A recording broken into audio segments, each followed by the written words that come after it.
right. Hello, everybody. Good afternoon. It's the December 6th, 2022 meeting of the Landmark Preservation Commission. I'll go ahead and call this meeting to order. Let's start with introductions of the commissioners. Larry, do you want to get started?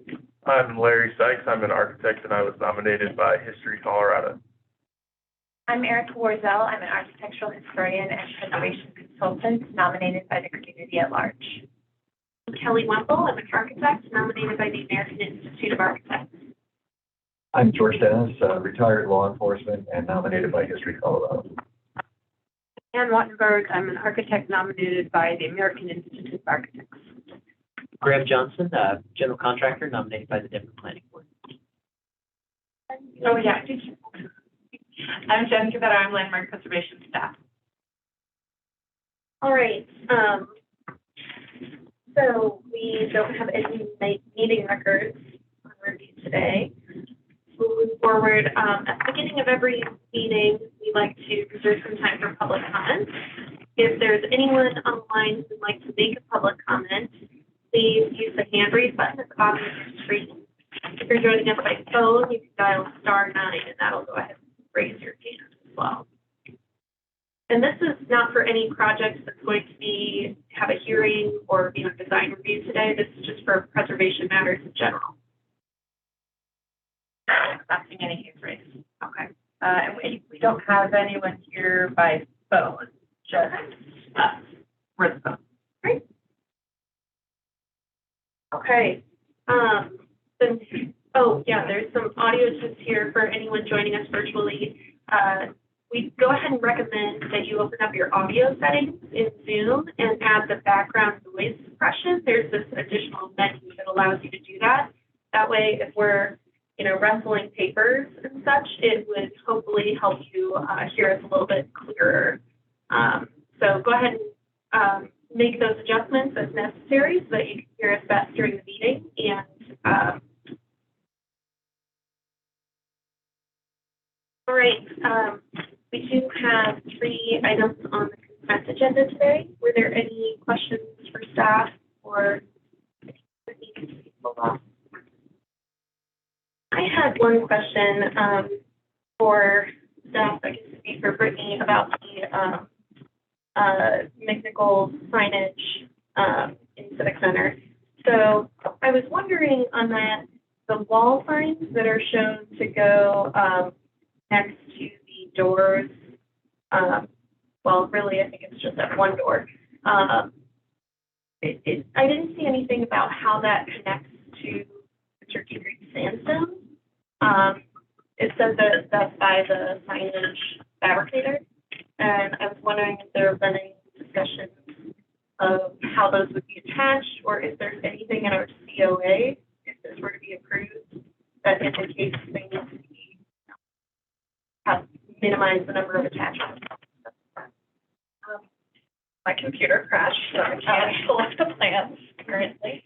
I have discussed it with them, but don't come off the top of my head.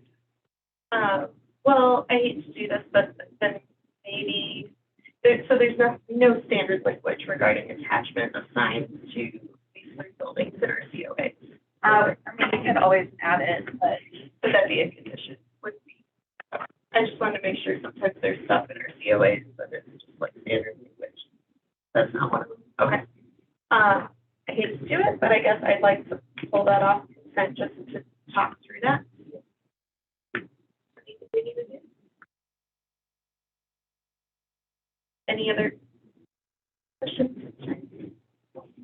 Then would someone like to make a motion for the 2 remaining projects on the consent agenda? I can make the motion. I move to approve the 2 remaining items on the consent agenda, number 2022-TAXC-8 at 1062 Mariposa in La Alma, Lincoln Park, and item 2022-TAXC-11 at 1208 Lippin Street in La Alma, Lincoln Park. Thank you, Graham, for seconding. Great, I'll call for the vote. All those in favor? Aye. Opposed? Abstained? All right, motion passes unanimously. you're joining us today regarding 1062 Mariposa or 1208 Lapan Street, feel free to hop off. Your project has been approved. So after the public hearing. After the public hearing. Yep. Go back to that one. Okay. All right. So we do have the public hearings on today's agenda. You can see on the screen the process for public hearings. I'll go ahead and announce the project and the staff will introduce, I'll go ahead and open the public hearing. Staff will introduce the application, provide their recommendation, and then we'll hear from the applicant who has up to 10 minutes to present. After which we'll open it up for public comments. And public comment period is 3 minutes per person for public hearings. Once we've heard from everyone, we'll close the hearing and move into deliberation. So our first hearing today is 2022L-003 at 1618 East 38th Avenue. So, and I will open the hearing. Thank you. My name is Tara Khan with Landmark Preservation, and we are here for 1618 East 38th Avenue for a landmark destination application. This is located in Council District 10 in the Cole neighborhood. You can see, I wanted to provide you guys a little context. Here's the property that is starred here. It is a little bit south of, you've got Rockville up here a little bit north of it, and then down south you've got Curtis Park in Five Points. So I just wanted to give you guys a little bit of a background as to where it's located, since we don't have a lot of landmarks in this particular neighborhood. And so here is the parcel that we're looking at. It is this, this entire parcel is owned by the applicants, and they are in the process of rezoning it. However, for the designation, it's just the property itself. It's not the entire parcel. So it is going concurrently through a rezoning. It will be planning board tomorrow. And so it's just this small portion over, sorry. See it with this? I don't know if you guys can see it. So it's just this portion right there. No, I'm still covering on that side, sorry. So there's it's just the building itself that's being designated, and not the rest of the property. Thank you. Yeah. So it's just that small portion, a couple feet off of the property line. So as you guys know, in order for a property to be designated, it needs to follow Chapter 30. So it needs to maintain its integrity, be 30 years of age or older, or have exceptional importance, need at least 3 out of 10 criteria, and you as the Landmark Preservation Commission would consider the historic content. So, sorry.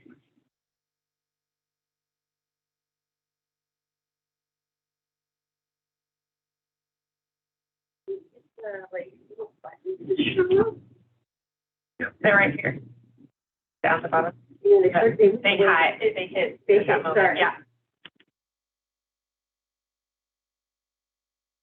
Okay, so it is significant under 3, under criteria A, C, and G, and we are going to go forward through all of these. So the first is a direct association with the historical development of the city, in particular, the immigrant community and the initial development of the whole neighborhood. So Swedish immigrants moved to Colorado or moved out west, and in Colorado, they often settled near industrial or railroad areas. So in the particular development of Cole, it was a primarily working class neighborhood of European immigrants. They settled in places that were in walking distance to work and established a community within the neighborhood. The housing there for workers class was primarily vernacular. And as with like walking distance to work, there was also walking distance to their churches. And so there are churches that are embedded within the neighborhood.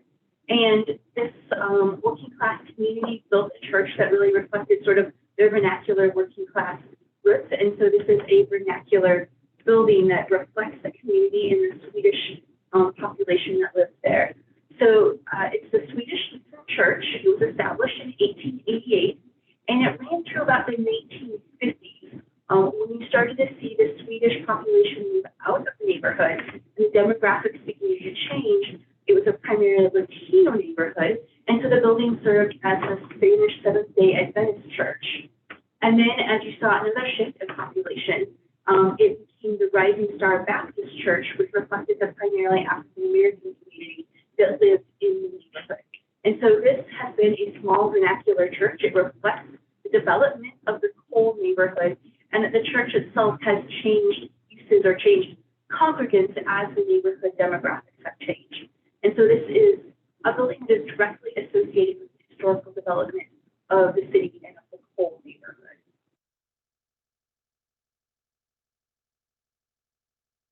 Sorry. It is also significant under criterion C, embodying the distinctive visual characteristics of an architectural style or type. And so this is a vernacular Gothic church. It's relatively unadorned. It's a fairly simple building, but there are some key characteristics that denote that it's a church. So you have the flared eaves, the cosmetic buttresses, the vestibule, the arched window and vent, and a little bit of detailing on the church. But it's fairly unadorned, but does have Gothic features, and so it's a vernacular Gothic church that really reflects the community in the neighborhood. The homes they lived in were fairly simple vernacular buildings, and so they're churches as well, but it's still very obviously a church with some Gothic elements. So the application put forward and staff believes that this is a good example of a vernacular Gothic church. And then finally, it promotes the understanding and appreciation of the urban environment by means of rarity. So this is a rare example of vernacular architecture. It's a working class building that there have been minimal changes to the building since the end of the period of significance. And often vernacular buildings are significantly altered or covered up or demolished because they are deemed as insignificant. And so this is a rare resource of a church building that remains embedded within the whole neighborhood and reflects the community development of the neighborhood, but it's very rare to have a small vernacular building with such good integrity. So this is significant for its rarity in understanding how the urban environment develops. So looking at the historic context in a period of significance. So this is just, this building is really reflective of the neighborhood that it is. Working class, Swedish immigrants in the whole neighborhood, it really reflects their Lutheran faith. Lutherans typically didn't have the great iconography that you would see in a Catholic church or of other faiths, and so Lutherans would have more stripped down buildings. This is built as a vernacular church that was functional and unadorned, and as the neighborhood changed, the congregants reflected that shift in population. So the period of significance is 1888 to 1970. Which is its initial construction as a church through its change in use to a residential structure. And I wanted to talk a little bit about the period of significance before starting to talk about integrity. So there are changes to the building. They occurred in approximately circa 1930. There's a photograph of the historic photograph you saw at the very beginning is from the 1930s. And so the stucco, the rear addition, the covering of the rafter tails all occurred within the period of significance, and they reflect the changes of the building and of the community that used it. So there have been a few changes. On the side here, there was a side addition that has been removed. That side addition, with that, it sort of alters the fenestration pattern here, but it's at the southwest corner, so it's not as readily visible. And so overall, the property maintains its integrity in the original location. It still retains design, materials, and workmanship because the stucco and those changes are within the period of significance that they have included their own historic material. And then the setting, purely and association is retained. It's still in a residential neighborhood, and it still has the feeling and association of the church building. And so based on the criteria set forward in the landmark ordinance, we would recommend for approval, and we have a suggested motion. I'm happy to answer any questions you guys might have. Are there any questions for staff? I did have a few questions that I'm also planning to ask the applicant, but I thought I'd ask you, Sarah, to see your thoughts on it.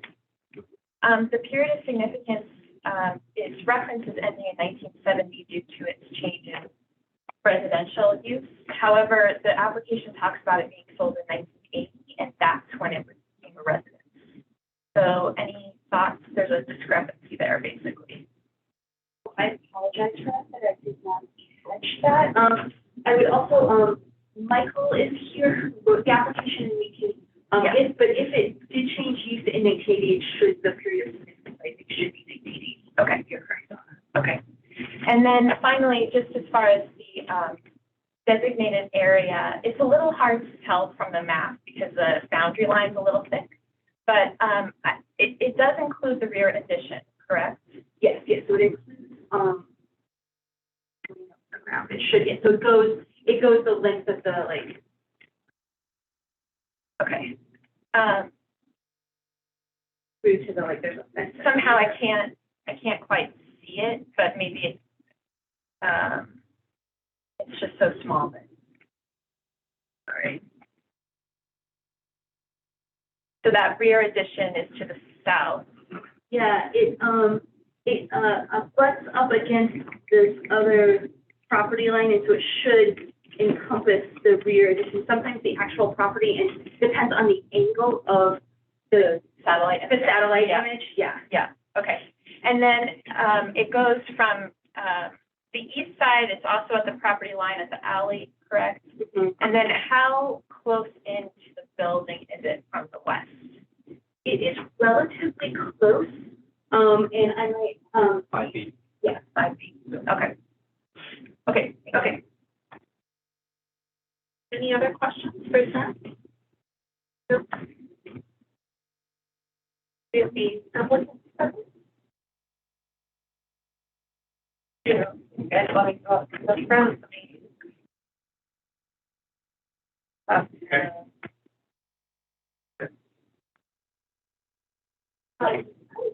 Start with your name and address. We'll have up to 10 minutes. Jen's just pulling up the timer. There we go. My name is, But if you want to stand there, there's a public view because we got a little video, but it's just showing your chest. So you're going to have to step back for, did you see it? Yeah, there we go. I'm Nathan Hill. I'm the owner of 50th Avenue, Riverside at 3021. And, yeah, when I purchased this church a little over a year ago, I was really excited to have the opportunity to buy it. I definitely have my eye on it for the past 15 or so years. Just, yeah, I'm going through the rezoning process. I'd like to add some things to the area to the church to preserve and restore the church. It's hard to tell from the pictures, but it looks like it has original doors and windows. They're decent shape. That one window that you can see on the west side of the church is covered up. The window is actually behind that drywall. So it's, yeah, surprisingly, it's pretty intact. Not in the worst condition. Yeah, just excited to restore the church and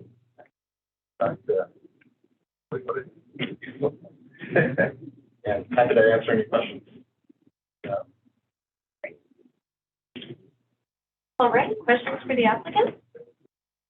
So it's going to remain a residence?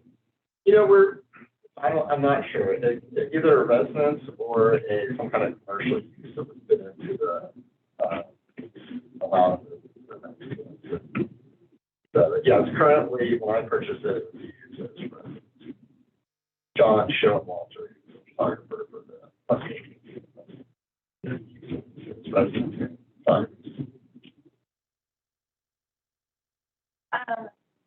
And I don't know if you can answer this, but it, again, just confirming the period of significance ending in 1980 rather than 70 based on it changing. I think there was a change in the 70s, and that's when that PUD was put in place, and the PUD represents a pottery. But I'm not sure on the dates. I think it was in the 70s. So that's technically what it's allowed.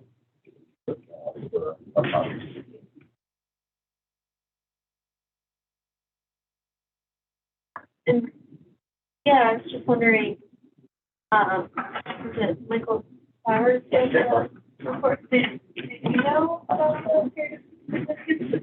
application? think it was meant to be 1980. Okay. It just fell through. I think when it was first found and erected in 1980, that it would be changed. Yeah, we can make that comment. I just didn't want to, I didn't know if we had substantial enough information to make that determination. So, great. Do we need, Michael, say an address for the record. Sorry, I put you on. Yeah. I could go as part of the application. Yeah, I mean, you've a minute. Okay. Well, if there's any other questions. Plenty of time left. Thank you so much. My name is Michael Flowers. I work for Historic Denver. We're located at 1420 Ogden Street in Capitol Hill. We helped write the designation. We wrote the designation. We were in discussions with Mr. Beal and decided that this would be a good opportunity to get this church preserved. Kara did a great job presenting, but it really tells the history of the neighborhood and we thought it was a unique asset. It was first identified, really kind of brought to our attention through Discover Denver, in that survey report. So it was kind of on our radar, and we thought it was a really important, unique building. So we went ahead and wrote that. So we're in full favor of it. I will say it again that I think that very significant should be 1980. And if there's any other questions, I'd be happy to answer them. Are there any other questions for either Michael or? All right, thank you both. Okay, is there anyone who would like to make a public comment in person or online? If so, please use the hand raise button at this time. It should be at the bottom of your screen. We have no one joining by phone. We have one person joining by phone now. And if you're joining by phone, just hit *9, and then that will raise your hand. No one. All right. All right. So if we have no public comments, then I'll go ahead and close the hearing, and let's move into deliberation. I'm going to stop sharing so that they can see you all, and for some reason, not see you all, but I will. I don't know, it's just showing as web audio for me.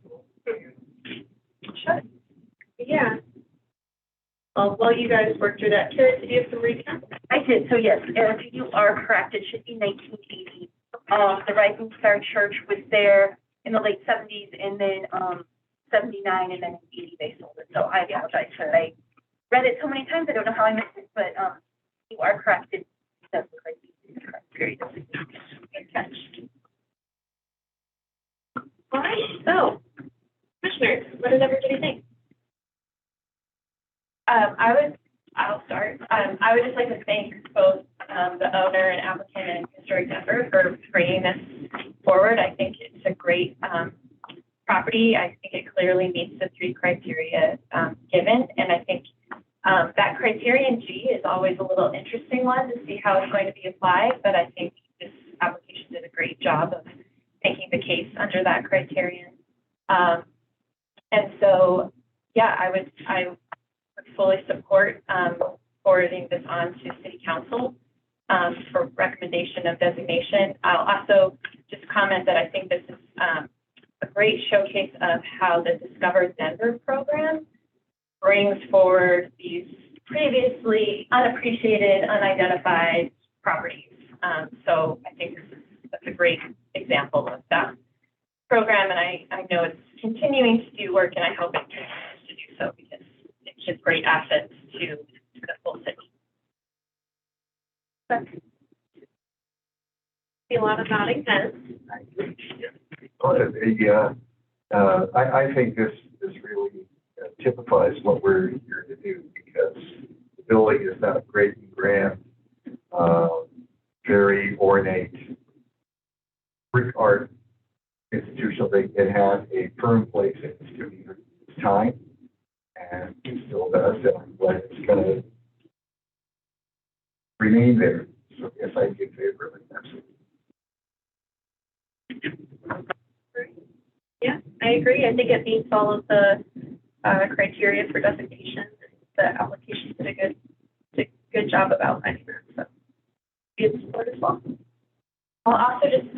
make sure that we're hitting all the dots, points, that it, you know, the integrity appears to clearly meet the period of significance of, yes, some changes have been made, but it's still recognizable as it is from its historic period.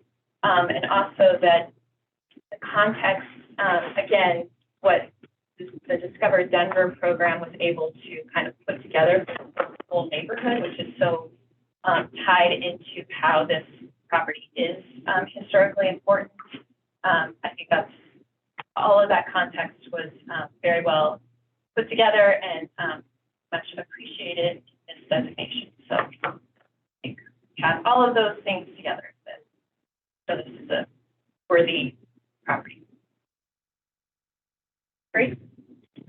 Well said. Who's going to make the motion? And so in our motion, we should also make comments on that period of significance. So how, since we recommend approval, did we call it a condition? We do have the ability to modify a designation application, and so this would be, you can't change the size. You can't increase the size of the boundary, but you can modify, so you can recommend the modification of period of significance be extended to 1980. Okay, so it would just be part of that recommendation that the whole motion is. Okay. Okay, I can motion, talk to most, I guess. I move to recommend approval and forward to City Council the landmark designation of 1618 East 38th Avenue, application number 2022L-3, based on the landmark ordinance criteria A, C, and G, citing its findings of fact for this recommendation, the application form, public testimony, and the November 29th staff report, including the recommendation that the period of significance be modified to end in 1980. Thanks, Erica. Do we have a second? Sure.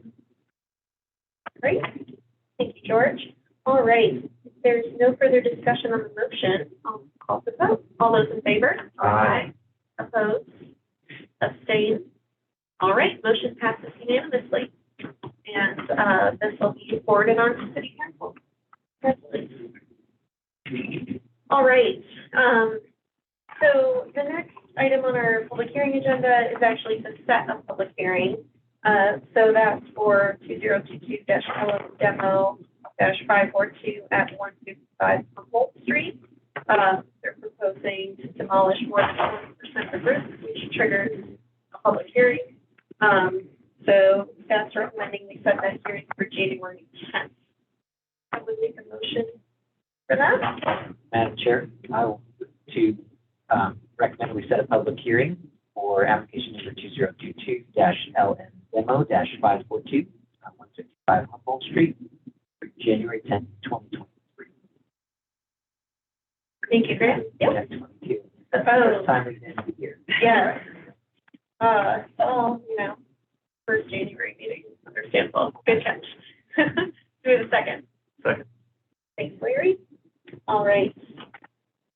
All those in favor? Aye. Opposed? Abstained? All right, motion passes. So the hearing will be on January 10th, 2023 for that. Great. So we have one more public hearing. It's for project number 2022-LM demo-508. And it's for 1050 9th Street. So before I open the public hearing, I would like to disclose that I have prior involvement with the owner. I did work on the historic structure assessment. I'm not working on this project in particular, so I feel like I can make an impartial judgment, but I just wanted to disclose that. Okay, great. Well, with that said, I'll turn it over to Brittany and open the public hearing. So the applicant, SAR Architecture, is proposing to demolish deteriorated portions of the front porch of 1059th Street. 1059th Street is a classic cottage in one of Denver's oldest brick residences. It's part of the 9th Street Historic District. that was designated as a landmark historic district in 1973. This property is owned by the Auraria campus and was part of a Dura project to clear 159 acres in the 1960s. However, Historic Denver stepped in and preserved this block of the neighborhood, and significant rehabilitation effort occurred in 1972. There are photographs of this house that indicate that this porch is not the original porch, and the restoration of this porch likely dates to that 1972 preservation effort, as over $1 million was spent in the 70s to restore these homes. The applicant is proposing to only demolish portions of the porch. I can't change. Oh, sorry. Yep. All right, there you go. So the deteriorated wood porch foundation and lower portions of the porch post will be demolished. However, the porch ceiling and the decorative motifs at the top of the porch will be retained and supported during the demolition of the lower elements of the porch. So because this is a front facade element, our design guidelines do require a public hearing. So we did set this public hearing, and this property was properly noticed for that public hearing. Staff are recommending approval of this application, as our guidelines indicate. Do not demolish contributing buildings. So this is a contributing building. The building will not be demolished, just portions of the deteriorated porch from the 1970s, and the essential form and integrity of the structure will remain intact, and it will be reconstructed to match the existing, which will be our next application. So we are in support of this demolition application. Are there any questions for staff? This is a public hearing because Our guidelines say for any front facade element, and it wasn't entirely clear to staff that it wasn't the original porch until further research and writing the staff report. Any other questions for staff? All right, is the applicant present? We remove them. Yep.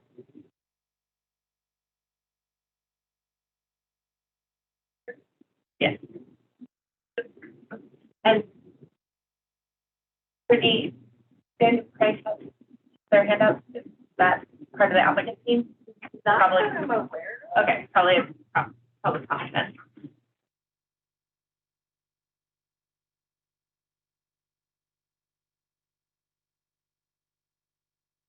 Sorry.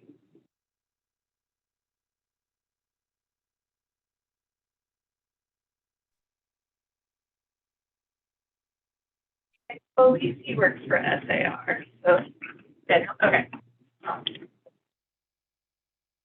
Got a lot of hands up.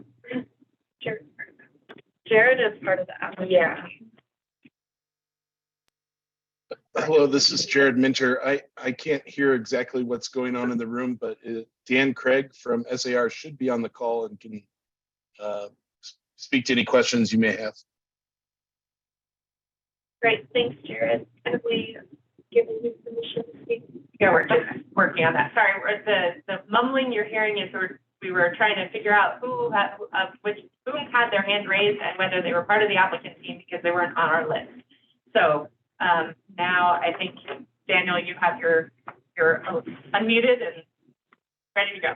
Great, so Daniel, Jared, feel free to, whoever would like to discuss, you have up to 10 minutes. Please start with your name and address for the record. Oh, wait, now Daniel's moving over to panelists. Hold on. All right. Okay, can y'all hear me? Yeah, don't worry about it. Yes. Okay, Larry, sorry. Love it. Okay, thank you all so much for allowing us to join, and apologies for not registering as an applicant when I signed in here. But as Jared said, and as others in the room noted, I'm Daniel Craig with Shears Atkins Rockmore Architects. My address in Denver is 3111 West 36th Avenue, Denver, Colorado, 80211. And it's my pleasure to represent 1059th Street on behalf of AHEC and Jared Minter and others who are part of this project. As I understand it, this is going to be the next review as well in terms of how the restoration is accomplished. So this is really just about the demolition. And I think Brittany did a great job explaining it, and I'm happy to answer any questions. But again, appreciate the time. Great, thank you. Great, are there any questions for Daniel? Right, everything was clear, so I think we're good. Okay. Is there anyone on the line who would like to provide a public comment on this project? Please use the hand raise button at this time if you'd like to. And public comments have to be from people who are not part of the applicant team. Yeah. That's Norbert. Okay, Norbert, you're part of the applicant team, I believe. So we still have, Yeah, but we still have got time time left. left. But so you're welcome to speak, and we'll just use it towards the 10-minute applicant time. yep, great. So have we unmuted? Get Nancy, raise your hand if you wanted to still do that. Yeah. It's very jumpy. There we go. Can you hear me? Yeah, just please start with your name and address for the record. Great. My name is Norbert Chavez. I represent CU Denver. My address is 7220 West Bonfils Lane, Lakewood, Colorado. And as part of the applicant team, I just wanted to let you know how special this project is to the community, not only the Auraria community and CU Denver in particular, but the displaced Aurarian community. It was mentioned earlier that this was a Dura project originally, and that 126 acres were cleared. But what wasn't mentioned were all the people that were displaced in order to create the campus. Some 300 families, 900 people were displaced, and this home serves as our first project to restore and renovate the 6 homes that CU Denver occupies on the 9th Street Historic Park.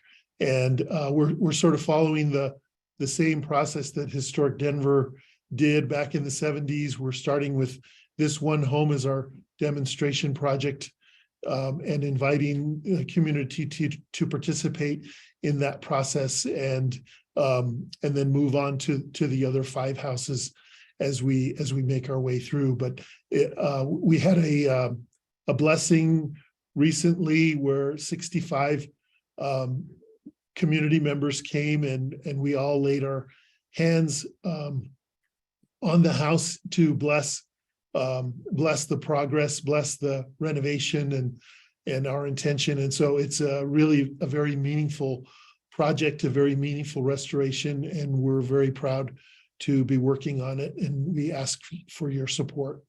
Thank you. Thank you. All right.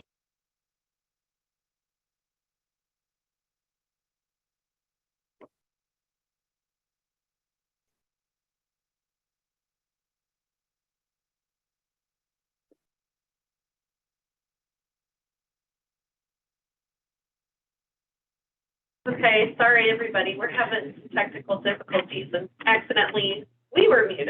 So thank you, Norbert. And all right, if there's no one else from the applicant team who would like to discuss, are there any public comments? If so, please use the hand raise button at this time, or dial *9 if you're joining us by phone. All right, we don't see any comments. Correct. So I'll go ahead and close the public hearing, and let's move into deliberation. So commissioners, how did you all feel this application met the guidelines? Right now, we're just reviewing the demolition portion. We'll review the replacement work in our first design review project. I think it seems straightforward. It's interesting that the work is about 150 years old is the restoration, which is kind of a funny wrinkle, historic, maybe times two, right? Something like that. And, but I think it seems good. Well, we got.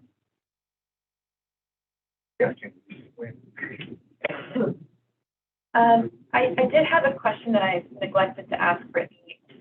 Beginning, should this be a conditional, if we were to approve it, should it be a conditional approval based on then approval of the construction?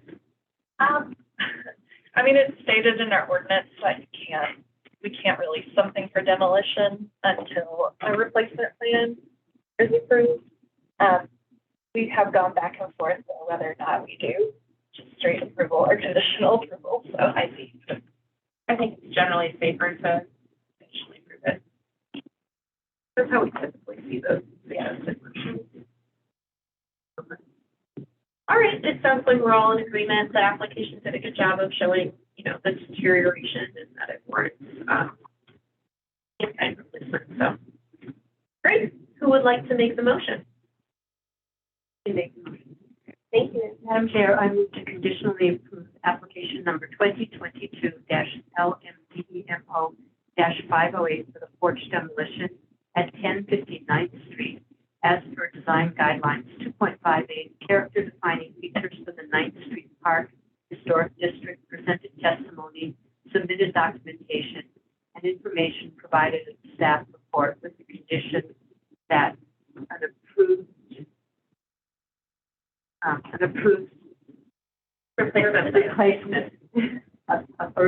plan. Thank you, Ann. Thank you, Graham, for seconding. All right. There's no further discussion on the motion. I'll call for the vote. All those in favor? Aye. Opposed?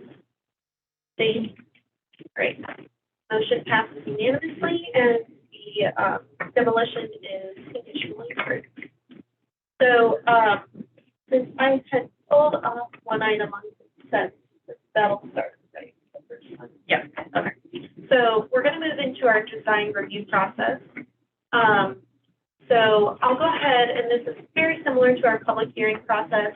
I'll announce the project, and staff will introduce the application and provide their recommendation, after which we'll hear from the applicant, who has up to 10 minutes to speak, just like before. The only difference is when we open it up for public comments, the comment period is 2 minutes per person. And then after we hear from the commenters, we'll go ahead and move into deliberation.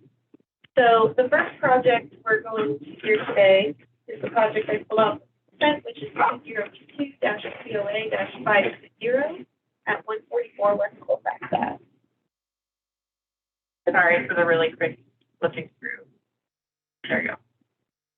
So the applicant, Denver Department of Transportation and Infrastructure, is proposing new door graphics and wayfinding signage for the McNichols building, which is in the Civic Center Historic District. So signage is to include vinyl window and door graphics on the east, south, and west entry doors, which are not the primary entries into the building. These buildings will feature McNichols Civic Center building, a capital graphic and wayfinding signage, including where to find the ADA entrance. They do vary depending on which door it is specifically on. You can find that information in your packet, but it's not here. The applicant is also proposing 2 aluminum wall signs at the southwest entry door. So this is on the rear of the building.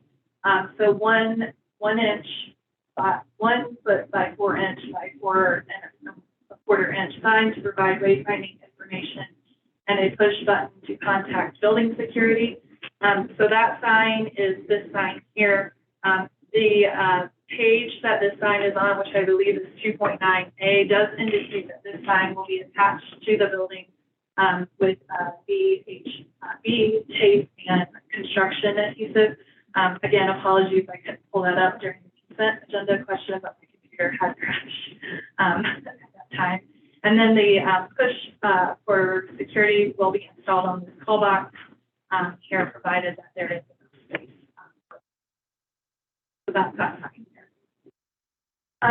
finally, there will be some wayfinding signage for vehicles, as there is a vehicle drive on this, at the back of the building. So reflected Keep Clear will be painted on the ground, and then a ground-mounted sign that indicates authorized vehicles only.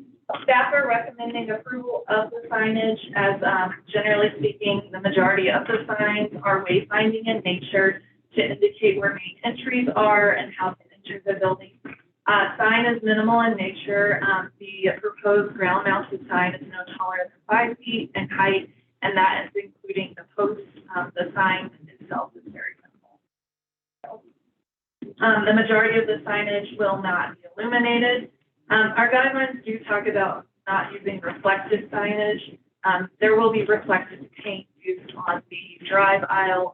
Staff do find that that's appropriate and that use in that location because it is more automobile oriented and on the ground. So logos will be used to identify the building, and the graphics are somewhat transparent in nature for the capital graphics in the McNichols building.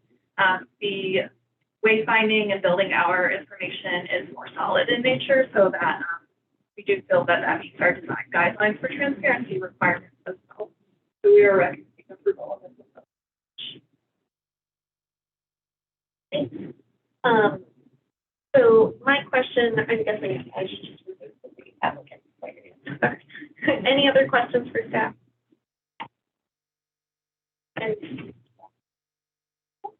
Great. All right. If you could join us and up a little bit, whatever you need, and please talk to me. Okay, my name is Steve Tate, the project manager with the Department of Transportation and Infrastructure. That's this project. Yeah, the main intent of this is to refresh some existing signage on the building. The door logos and graphics that you see are already existing on 2 of the doors, so we're just placing those, refreshing them, and adding them to the 3rd door to match. Like Brittany said, they're all on the side of the back building on the entrance. The wayfaring signs are mainly to replace kind of ad hoc paper signs that have been put up over the years to communicate to people. So we hired a designer, Stantec, to come in and design some tasteful signs for us. So feel that they're pretty discreet in nature. And lastly, with the vehicle signage, there is that drive on the back of the building. Because it's adjacent to Civic Center Park, you get a lot of vehicles coming down that way, not knowing exactly where they're going. You get them blocking that the driveway, which is an emergency exit. So we're safety reasons trying to communicate that drive. That's basically the main intent of those exterior signs. Questions? Right. I'll go. So, excuse me. My only question is really just about these small wall signs that are going next to the exterior door at the rear of the building. And it was unclear to me as to whether, is that the only location they're going? Because it looks like there were several options for those. This one says for entry, all security. But there were 5 different options shown in here, so I wasn't sure if those would then be added to other doors as well. Those are interior signs. Oh, okay. I just removed, this is part of the design package, and I removed all reference to the interior So signs. that answers my question number 1. Thank you, Brittany. And then we just have guidelines. Hold back up. Guideline 6.9 says to preserve the character defining features of the historic building, installing signs to limit physical damage to materials. And I know Stantec's notes mentioned that the design fabricator will design fastener systems, so I wasn't sure if you had any discussions with CSX about how those get applied to the stone and just minimizing damage to the stone. I know the Turkey stone can't be poured anymore, so just curious how that. Yeah, I think they called out using double-sided tape or construction. Okay. Yeah, trying not to drill into the stone. Gotcha. Yeah, I mean, it looked like there is you could drill into the mortar joint, but then the sign would have to move a bit. So I wasn't sure. But if you did the direction. Yeah, that's what they specified. Okay. Okay, great. That was my only question. Did anybody else have questions? Great. Thanks. Sorry to keep you waiting just for that question. No problem. Thank you. Appreciate your time. All right, is there anyone on the line who would like to make a comment on this project?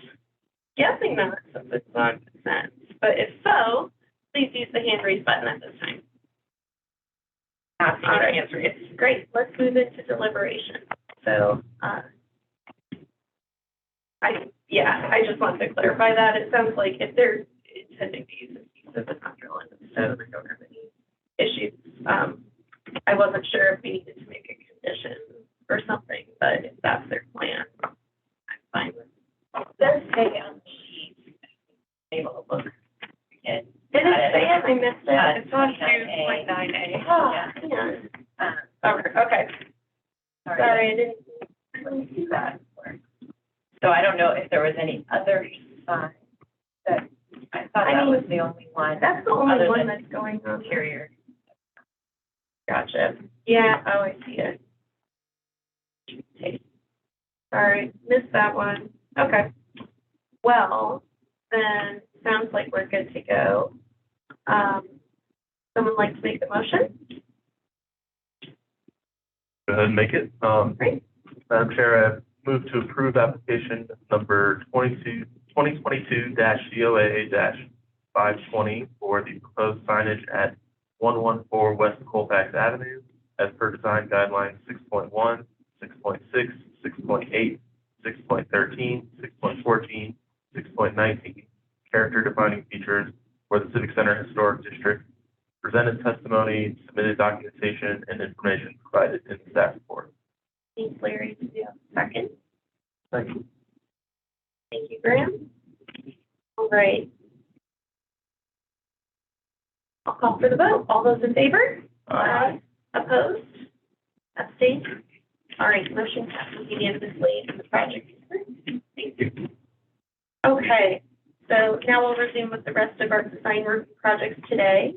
The first one is 2022-COA-470, and this is at 1050 9th Street to look at that porch reconstruction. So we're back at 1050 9th Street in the 9th Street Park Historic District. Again, this is the house.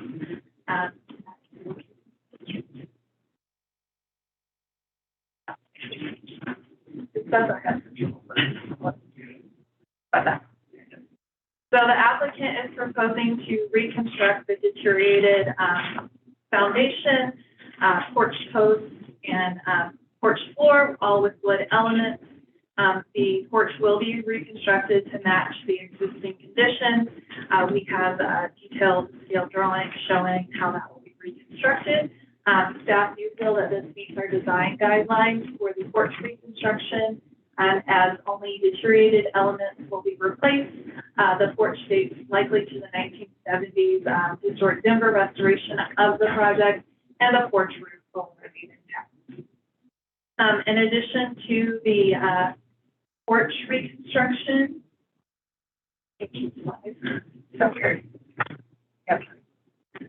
two window sills on the north and south, which are side elevations that are wood that have deteriorated beyond repair, will also be replaced to match the existing conditions with a new wood windowsill, as you can see in these drawings here. And then a new gutter system will also be added to the roof. I didn't include that in my presentation as normally quick permit gutters, as part of roof replacement. But staff are recommending approval of the porch reconstruction, sill replacement, and gutters at 1059th Street, as we do feel that we meet the design guidelines for replacement in kind and replacement of only deteriorated elements. Questions for staff? Question. It sort of speaks a little bit to what Graham was talking about. Can you comment a little bit about all the history that this is to be creating something that, for which you don't really know what the actual sort of problem is? So I can't really speak to that and how Historic Denver reconstructed this porch in the 1970s. I did look for historic photos of the structure, and the oldest one I can find is this photo here that does show it as not this ornate of a porch.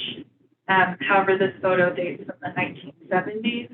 I do know that Historic Denver, or not Historic Denver, CU Denver has reached out to the original family that lived in this home, and they're part of this project. So that wasn't mentioned in the last presentation, but they are actually talking to the family that lived in this home prior to their displacement. So they potentially have more information than I do, but.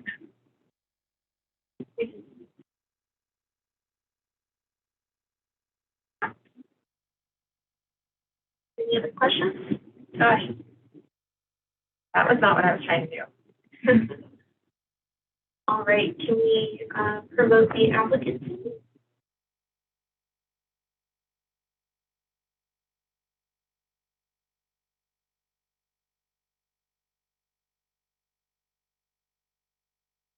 I'm muting. Something's not working today. Hello, all. All Can you hear right, me again? Yes, you can. And do we need a mistake? Okay, so this is same applicant for the record as our third public hearing. You can go ahead and start when you're ready, Daniel. Thanks again, everyone. And I'll repeat my name and address just briefly. Daniel Craig, 3111 West 36th Avenue, Denver, Colorado, 80211. Really appreciate everyone's time and consideration. This project, as Norbert spoke earlier, and I think I'll yield as much time to him as possible. The spirit of this project is to replace in kind and in essence repair this home and give it back to the community. And we're very excited about this project and your all's review of this so that we can bring this home back to a group that it belongs to. So I think I'll yield my time to other people on the applicant team, but happy to answer any questions. Thank you.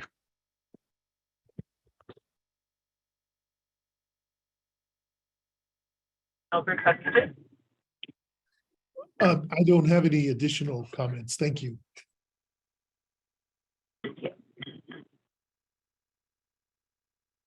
Anyone else? All right. Thank you for your time. Are there any questions for the applicant? Did you want to ask any further questions about their digging into the story? Speak up. Oh, yeah, I can barely hear you. I'm Okay. next to you. Sorry, I'm being too quiet, everyone, sorry. Were there any follow-up questions with what was just being asked to staff that you'd like to ask the applicant or? No? No? Okay. Great. Well, thank you for your time. All right, are there any public comments on this project? Please use the hand raise button at this time. Not seeing any hands going up. All right, then we'll go ahead and move into deliberation. Commissioners, what was everyone's thoughts on? Well, I've got 35 years of pleasant memories of that park. My kids going to the daycare center there, all the little Halloween events and stuff. And I really appreciate, first of all, the vigilance for the maintenance of these little houses. And secondly, the surgical precision. We're just going to remove the damaged parts. We're going to replace them equally in kind. Again, that's what we're here for. I'd love to see it, and I can certainly support that. Okay. I guess I don't know if Ann wanted to talk more about the issue of false sense of history, I guess I would, point out that this porch existed when the house was designated.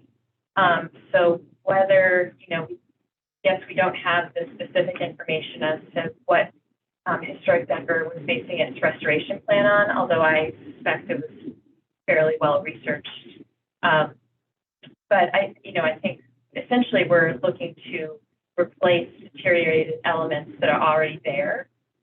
So in some ways, I think we don't need to worry about it. Yeah, I was actually digging into the historic photos I dug up when I was researching this building, and I can't, I didn't come across anything, but any photos that really showed the porch before that time period and that were super clear. So, there is a photo, and I think, I can't remember, Brittany, if you have this one, where it does show it a little bit more simplified, but I don't know the exact date of the photo, so it's hard to discern the time period. So I agree, since this is what is there today, that it makes sense to retain that ornamentation and just replace in kind. So I'd be in support of the project as proposed. Well, in that case, Madam Chair, I'll move to approve application number 2022-COA-470 for the porch reconstruction, sill replacement, and gutters at 1050 9th Street as per design guidelines 2.12, 2.38, character defining features for the 9th Street Park Historic District, presented testimony, submitted documentation, and information in the staff. Thanks, Graham. George? Second. All right, I'll call the vote. All those in favor? Aye. Opposed? Abstained? All right, the motion passes unanimously, and the project is approved. So, good luck. All right, next project on design review today is 2022-COA-500 at 245 West 2nd Avenue. Go ahead. Turn the camera on the bottom right. Left. Other right, Get it? Nope. It changes when you get control. Yeah, I'm pressing.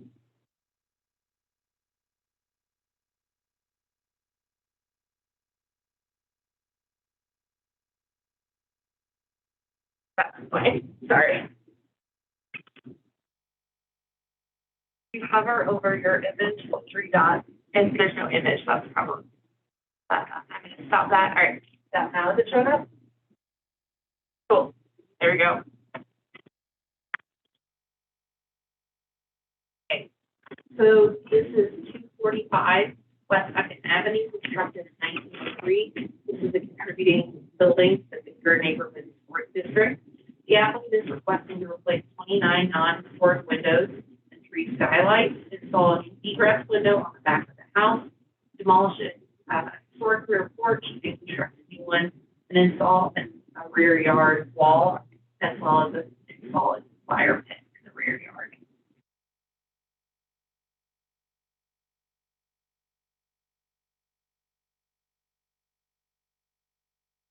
It's showing them now. The historic windows in the house were replaced with vinyl windows during renovations by the previous owner. There is one remaining historic window shown here in the center that is left on the house that they're basing the design of the new windows to be installed on the house. All the new windows will be windows, mostly double hung, as well as awning and casement windows. The existing and proposed north elevations also show the replacement of a rear door, which will be replaced with another wood door similar to the one in front of the house. So you can see images of that existing door, which has been significantly altered and made non-historic, and then the proposed door on the far right. They're also proposing to install a casement window shown in the bottom of the corner. That will be an in-swing case, excuse me, in-swing casement egress window at the basement level. It's not readily visible. It will also be located on the back of the house behind the new fence, so will not have much visibility from public vantage.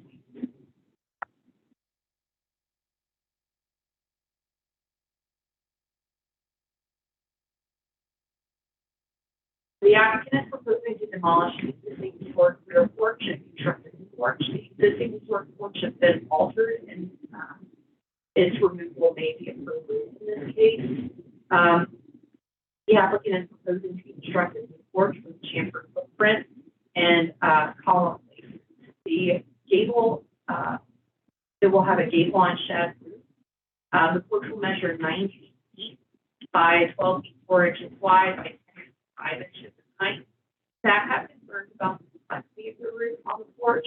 They feel that it could create a false history and also confuse where the primary entrance is, as it is a more high style porch for what we count on a rear porch with the concrete gable in. Therefore, staff is recommending the removal of the gable and just having a simple shed roof with minimal adornment so that it does not create a false history. The applicant is proposing to construct a rear yard fence that will be 6 feet in height. The lower portion of this fence will be 4 foot 4 inches. Of the lower portion of the fence, the lower 4 foot 4 inch portion of the fence will be 7/8 inch thick Portland cement stucco, stucco clad wall. The upper portion will be 1 foot 4 and 7/8 inch. There will be a fiber cement panel, 4 inch fiber cement trim, and we'll have a sheet metal cap. The applicant is proposing to install a 2 foot 4 3/4 inch by 2 foot 4 3/4 inch stucco clad fire pit. Fire pit will be centered on a new concrete pad, chamfer corners, kind of mimicking the footprint of the proposed rear porch. The concrete pad measures 9 foot 3 inches by 9 feet 3 inches. Here. And then we come around this out to go through the full application so you can see the alterations on site, here's the existing and proposed site plan, see where they're proposing the rear porch, the fire pit, and the egress window on the back of the house. Here are the existing and proposed first and second floor plans. The first floor is going to be on the left-hand side, the second floor is on the right-hand side. It's the additional details for the rear porch roof. And then here is the roof and existing and proposed. Gives skylights that will be added to the structure, and you can see that proposed roof porch. I did want to cover the elevation, so existing and proposed south elevation on the left and the north elevation existing and proposed on the right. They are selecting. So yeah, could you with the thing? Yeah, thank you. Thanks. So as you can see, they are proposing to alter some of the window configurations, particularly the ones on the front bay of the house. Those are the current configuration is non-historic one. They are proposing to do one that is more period appropriate for the structure. I believe that's the main illustration, and then you can see that new rear door.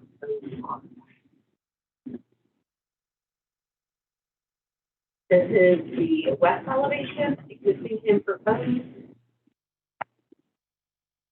And then the east elevation, existing and proposed. It does look like there in the gable end portion that there was, or just below the gable end portion, there was non-historic window that was added there. It was a configuration that wasn't necessarily appropriate. The applicant spacing. The new window configuration of the other window configuration out on the house makes it fit better with the overall period of the house. So staff is recommending conditional approval of the application with the condition that the rear porch roof be simplified to just a simple shed roof. And we're citing guidelines 2.39 and 2.40. Staff did receive 2 public comments. Those were forwarded to by email yesterday for your review. And Jen, the applicant does have a presentation. Great, thank you. Thanks, Jeff. Are there any questions for staff? So just to confirm that the rear, the door at the rear is also being moved to a new opening. Is that correct? Correct. Okay. Thank you. Any other questions?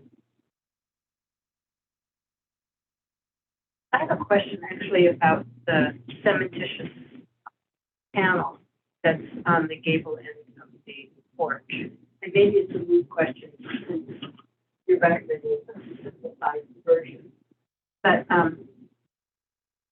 given that the material of the house itself has been altered, and now it's stucco, and I'm assuming originally it was brick, I don't quite understand how one evaluates the compatibility of that new material with respect to the existing structure.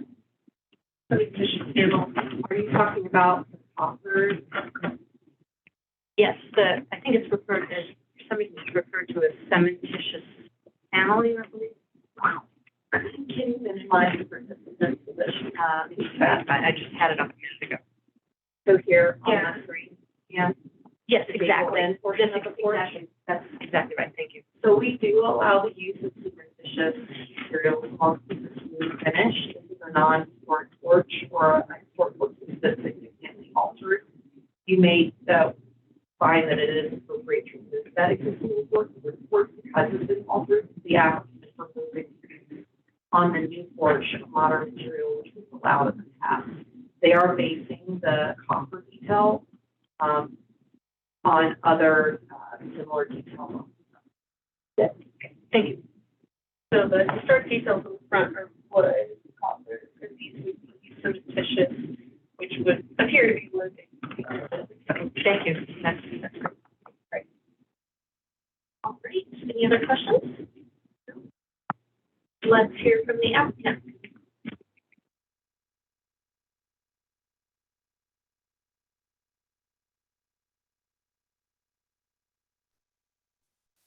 Hi, everybody. Can you hear me? Yeah, just want to do an audio check. Yeah, So, yeah, we can hear.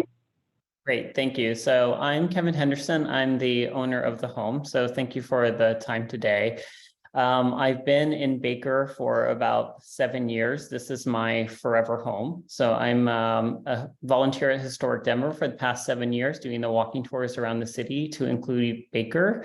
And I'm also the chair of the Baker Home Tour Committee. So I'm heavily invested in the neighborhood and it's retaining its historic character. So as you could hear from the presentation, there's lots of alterations that we're doing, but the vast majority of those are really actually restoring the home to its original sort of structure and really spending the time and the money and the materials to really kind of bring it back to its sort of former structure as it was existed in 1889. So we're really excited about the designs and really appreciate the time with you all today and hope that you also see the vision that we're bringing forward. So with that, I'll defer to my architect, Ozzy, to talk about anything sort of technical related to some of the concerns that were raised.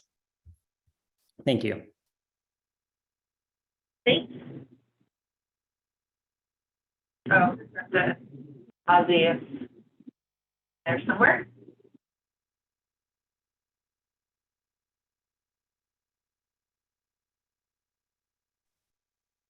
Okay, am I audible now? Yeah. Oh, great. Okay, Go ahead. thanks. Yeah, thank you, Kevin, for the intro. And so it looks like these may be the supplemental images. We had 3 or 4 to just show for helping with this discussion. And we're going to focus on the back porch design since that's where staff has recommended a conditional approval. And so I wanted to start it first by just taking a moment to appreciate just how wonderfully creative the front facade of the original house is. Looking at things like the way that the porches, the two-story porch doesn't actually align with the roof above it, but returns perpendicularly to the octagonal geometry of the bay window. And then also looking at the way that the octagonal bay window goes up and then intersects with a roof that's rectangular in plan form above it. And then the brackets that are a part of that roof and how that kind of creates a diamond composition at that primary gable. And if we could advance to the next image. Oh yeah, so this is that sense of the octagon encountering the rectilinear plan, and that's the source for some of the geometry on that back porch. To the next image, please. Stepping farther back, you can also see some indication of the complexity of the original roof. This actually has 3 front-facing gables, even though 2 of them are mostly what's visible. And if we could advance, please. And then going to the rear of the site, this is the ADU that was approved by Landmarks and built in 2016, 2017. And you can see how there was a very strong intent of design consistency across the site. But then it's been very interesting with this ADU. It's on a corner and it gets a lot of attention in the neighborhood. And even though it does carry over some of the ornamentation from the original house, I've never spoken with anyone who has mistaken it for historic construction. It has a crispness to it that reads as contemporary, even though it's using ornament and detail that are derived from the original. So if we advance to one more image. So talking about the back porch design, we feel like this is really at a level of articulation that's consistent and appropriate given the whole continuum of the site. You know, when we look at the guidelines, when they talk about new construction being simplified from original construction and details, the guidelines give that as not as an end in itself, but as a means to keep new construction subordinate to the original and to ensure that new construction is not creating a false sense of history or being mistaken for historic. And we believe that this design while it does carry some elements of articulation from the original, it is still very much subordinate to the level of articulation in the original house, which is very expressive and kind of unusual in that way. And we believe it avoids a false sense of history kind of through 2 main means at this point. One element is the built-in grill, which is definitely not something that is a historic element in any historic building. And that grill is deliberately detailed to look like it's integral to the porch. The stucco surround of the grill continues down to the porch base. So that, you know, it's not like a piece of furniture or an appliance that's been left out on the porch. And then the other way that we're really clearly signaling that this isn't historic, and I think it was interesting that Commissioner Wattenberg noted the smooth fiber cement panels in the side gable, or well, the side end of the shed roof. And that originally in the design had a sunburst that was derived from the front gable of the house. And then in the course of hearing staff's concerns, we removed that sunburst pattern. And in this, I think the smoothness and the large area that is created by having a single panel there is a very clear signal that it's not historic, because even when we had giant first growth trees, there were no trees that were that size to give you a seamless surface area that large. So materially, I think both the crispness of the new material and the smoothness of that large area will also help to signal that this is not a historic piece of construction, but a contemporary contribution to an original building. So yeah, thanks so much for hearing what we're proposing. We do love this project and are excited to move forward with it, and we'll be really interested to hear your discussion. Thanks so much. Thank you, Ozzy. And I don't think we got your full name and address. Could you just repeat that? Oh, sure, thanks. Ozzie Friedrich at 528 West First Avenue. Great, thank you. Are there any questions for the applicant? I just had one question in looking at that rear home elevation on the north elevation that we've got right here. So it's a little harder to tell here in the perspective, but I was wondering how you determine the position of where that gable is located, the rear facing gable, I guess, because it doesn't look like it's centered over the door. It's not centered within the porch width. So I was just wondering, you know, how important that location is and what that was derived from. Thank you for the question. Yeah, it was originally a larger gable that was centered between the two forward columns. And that extra width actually forced that shed roof to have additional steepness to it so that it all fit together. And in the course of our discussions with staff, we came to feel that whole arrangement was too heavy. It was a little too top heavy. And that by reducing the size of the gable, we would then reduce the scale, help it be more subordinate. And we did look at both a center and an asymmetric placement of it, and have gone with the asymmetric placement because it aligns better with the entry to the ADU. And because then it is anchored by, I guess, the forward post that's on the left side of what we're seeing right now. Thank you. Any other questions? All right. Thanks for your time. Is there anyone on the line who has a public comment on this project? Please use the hand raise button at this time or dial *9 if you're joining us by phone. Okay, go ahead. And as Josie mentioned, we did receive 2 public comments via email, both for support by neighbors of this property. All right, so let's go ahead and move into deliberation. Commissioners, how do you feel this about the guidelines?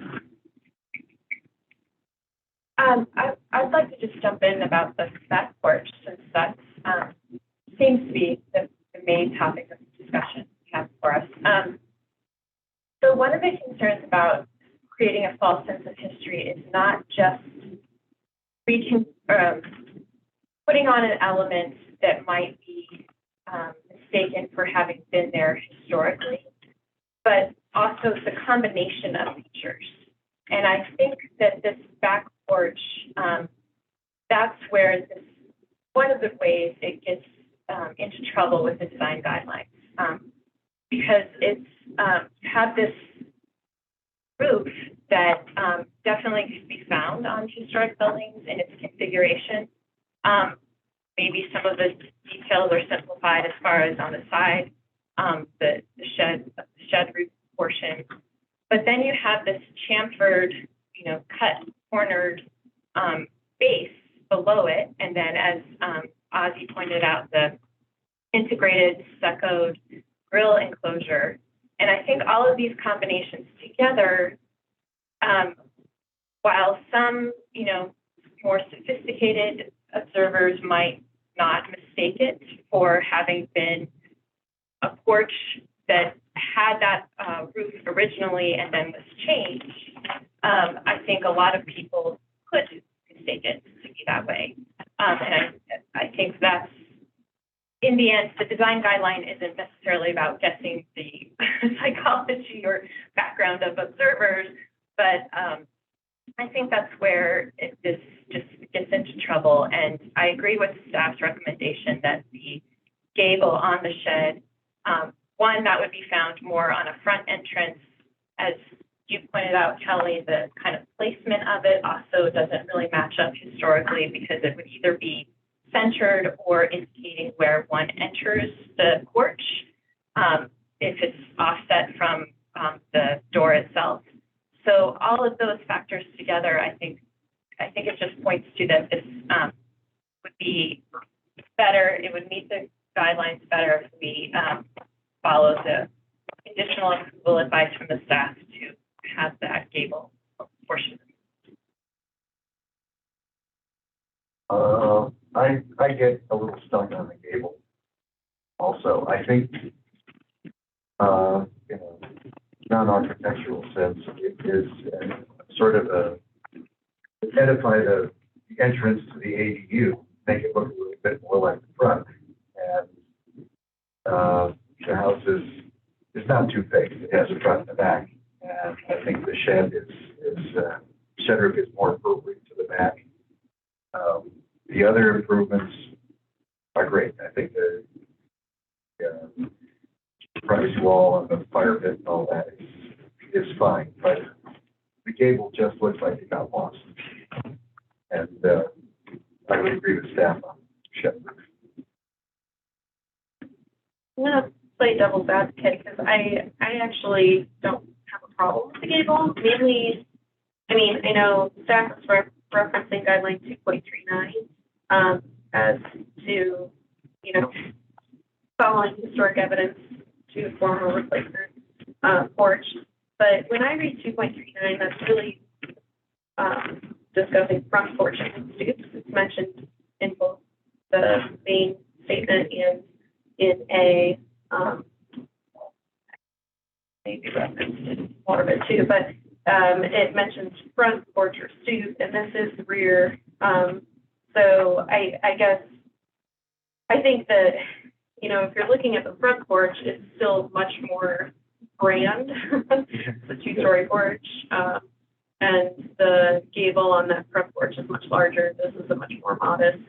So I think in my mind, this is a simplified version of something you find on this historic home.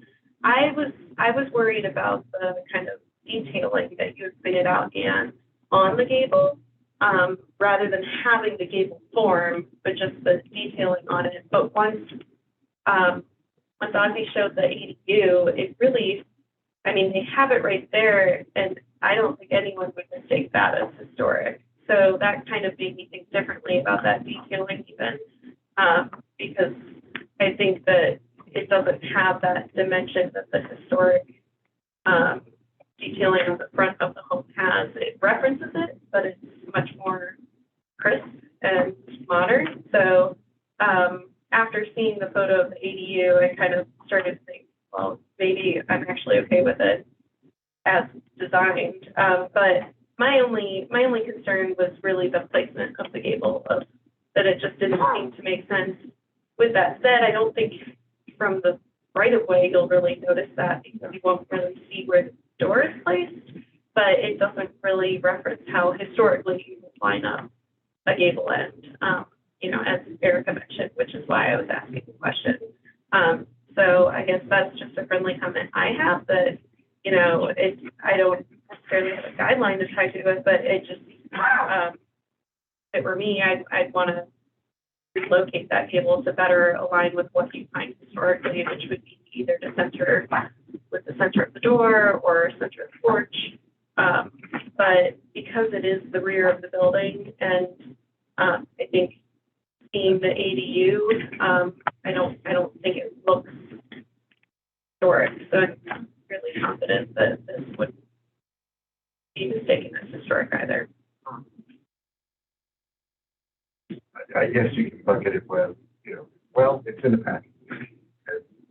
And in that case, it makes it more pleasant entry for the ADU occupant. And then the worries about centering or offset are kind of back. I guess I can swing either way on that. Yeah, I'm more or less arguing that I don't think it creates a false sense of history, and that I think 2.39 is more in reference to front porches. So that was my thought, that it does meet the guidelines, but I'm open to heard two different thoughts. What if Graham and Larry, where you falling? Yeah, I would say that I understand concerns, but between the fact that it's in the rear of the property and that yeah, it does have a very, subordinate scale, the gable component. And that it ties into that ADU, which I think was a bit of context that I didn't, get until presentation.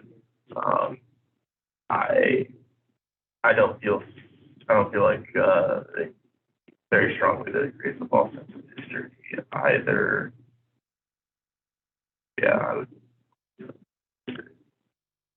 Yeah, I think that my hat in that ring also, we didn't get into talking about some of the detailing of the deck, which is whether or not it's 3¼ inch tongue and groove, things like that. There will be other historic or slightly different details that distinguish that also. I do think it's the rear of the building. It's a corner lot, a little bit visible. But that's kind of a segue. I don't want to pick a fight outside the lines, but guideline 5.6 and the rear fence was something I was eager to chat with folks about, because it is a 6-foot fence, which is compliant. But a fence type of materials traditionally found in the context, simple wood or iron, complex, very heavy base with a solid sort of, again, motif and the interpretation of some of the details on the house, I understand. But like I said, not trying to pick a fight outside the lines. I know staff didn't have a concern with that. But I was just curious what other commissioners thought also about the fence, which partially obscures, more obscures the back porch, but maybe it doesn't seem like it's so that it's out of the context of the house, or isn't the nice design that complements the house. It just feels like something you might see in a 7th Avenue or Country Club, really technically street fence, as opposed to more traditional wooden fence. The context of the block right around the house seems to be mostly simple wooden. That may be a non-starter conversation, but I throw it out. Ian, did you mention anything on the porch? Yeah, I want to go back. Okay. I'd like to go back to the porch and then. Yeah, we'll come back to And like I said, I'm not trying Yeah. to elongate anything unnecessary. But, I agree with Larry, it's in the back, to the back, which, 3.1 is located, addition to be subordinate, placing severe. And I think that to be consistent with other, additions that we've seen on the back, very recently, there was one in which the roof form was immensely complicated. And everybody said in the end, well, maybe it's complicated, but it's in the rear. And I think in this case, the applicant has really made a pretty strong case for all of the reasons that they chose these things, which is really admirable. I don't think it would ever be mistaken for, the false sense of history is really an issue, and it is in the rear. The fact that it's sort of off center is kind of one of the great reasons that you would know.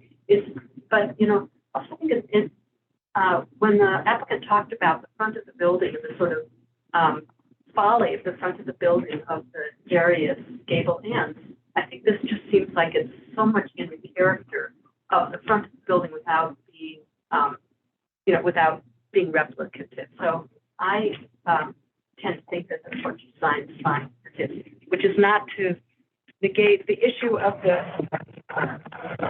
We can go back. No, but I'm glad I was there. Make sure we heard, because, we only have 6 people today, so to get a vote to pass for E5 in a group. Okay, so now that we've all discussed the porch, what were your thoughts on the fence issue that Graham mentioned? Can we bring up an image of it again? Yep. I'm gonna need help with what exactly you're looking for. That presentation, like an elevation of the proposed fence. Yeah. What to tell me? Sorry, paying attention, sorry. It will be on, slide 6 of my slides. What? Going. Nope. Up, Kind of a full west side elevation. up. More. Great. Oh, yeah, there's a section through it. And our packet has, there's an elevation too. All right. Okay. So like I said, complements the house. I don't know how closely basically it hits the guideline that says simple wooden or iron fences or neighboring contacts. And I'm also not trying to create big issues about that. It does say, so 5.6, does say only use stone, brick, or stucco and compatible with the historic property and surrounding context, and I know you were kind of pointing that out, like you've got relating to property, right? Maybe not an issue, but I thought it was. Yeah, I mean, to be honest, I didn't even think about it since the historic home has been stuccoed over, and these guidelines are, you know, purposing to reference building or context, you know, so I was thinking it does fit with the building. And it is a corner lot, but you're right, most of the fences in the neighborhood are simple wood fences. It's just a nice view in there right now too. Yeah, but, and maybe this is a good thing, Jesse, if you have any comments to weigh in on, I mean, have we approved any stucco fences? If we see stucco as a traditional material in our historic districts, do you see a lot of that in Baker?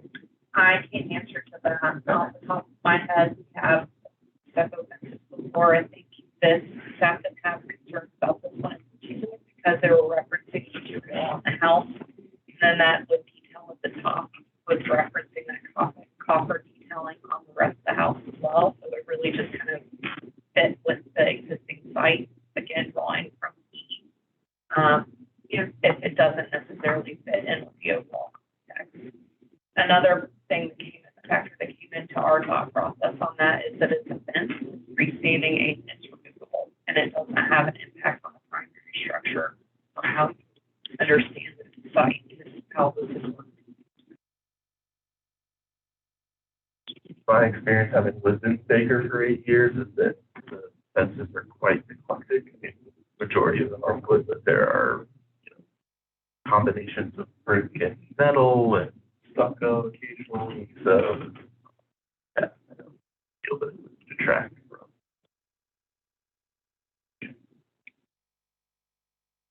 Looks like nobody else is concerned about that one, so. I was briefly concerned when you mentioned it, so. So your concerns have subsided, okay. Great. All right, well then it sounds like we're kind of reaching agreement. We've heard from everyone on the fence and on the porch. We didn't talk on the windows, but I assume maybe replacing vinyl with wood to match the, you know, historic one that's still remaining makes a lot of sense. I think it looks like a huge improvement to the opening. So need some nodding heads. If there's nothing else to discuss, I'd like to try a motion. I could try a motion, but can I just float it out? Yeah. I guess I would motion that I would propose is to just approve the application without a condition. Let's try this. I think you've got some. But I wonder if we should discuss that, because I think there are only 6 of us, so we can't. We can always just give it a try. Yeah. And then if it fails, then you can have a discussion. Okay. Madam Chair, I move to approve application number 2022-COA-500 for the replacement windows, installation of egress window, replacement of a rear porch and site work at 245 West 2nd Avenue as per design guidelines 2.18, 2.23, 2.39, 2.40, presented testimony, submitted documentation and information provided in the staff. Dan, do we have a second? Thank you, Larry. So second. All right, there's no further discussion. So, all those in favor? Aye. Opposed? Okay. And abstain? All right, so we have 5 in favor and 1 Erica opposed. So the motion passes, and the project is approved. Sorry for those in the public, I forgot to stop sharing the screen. So. All right.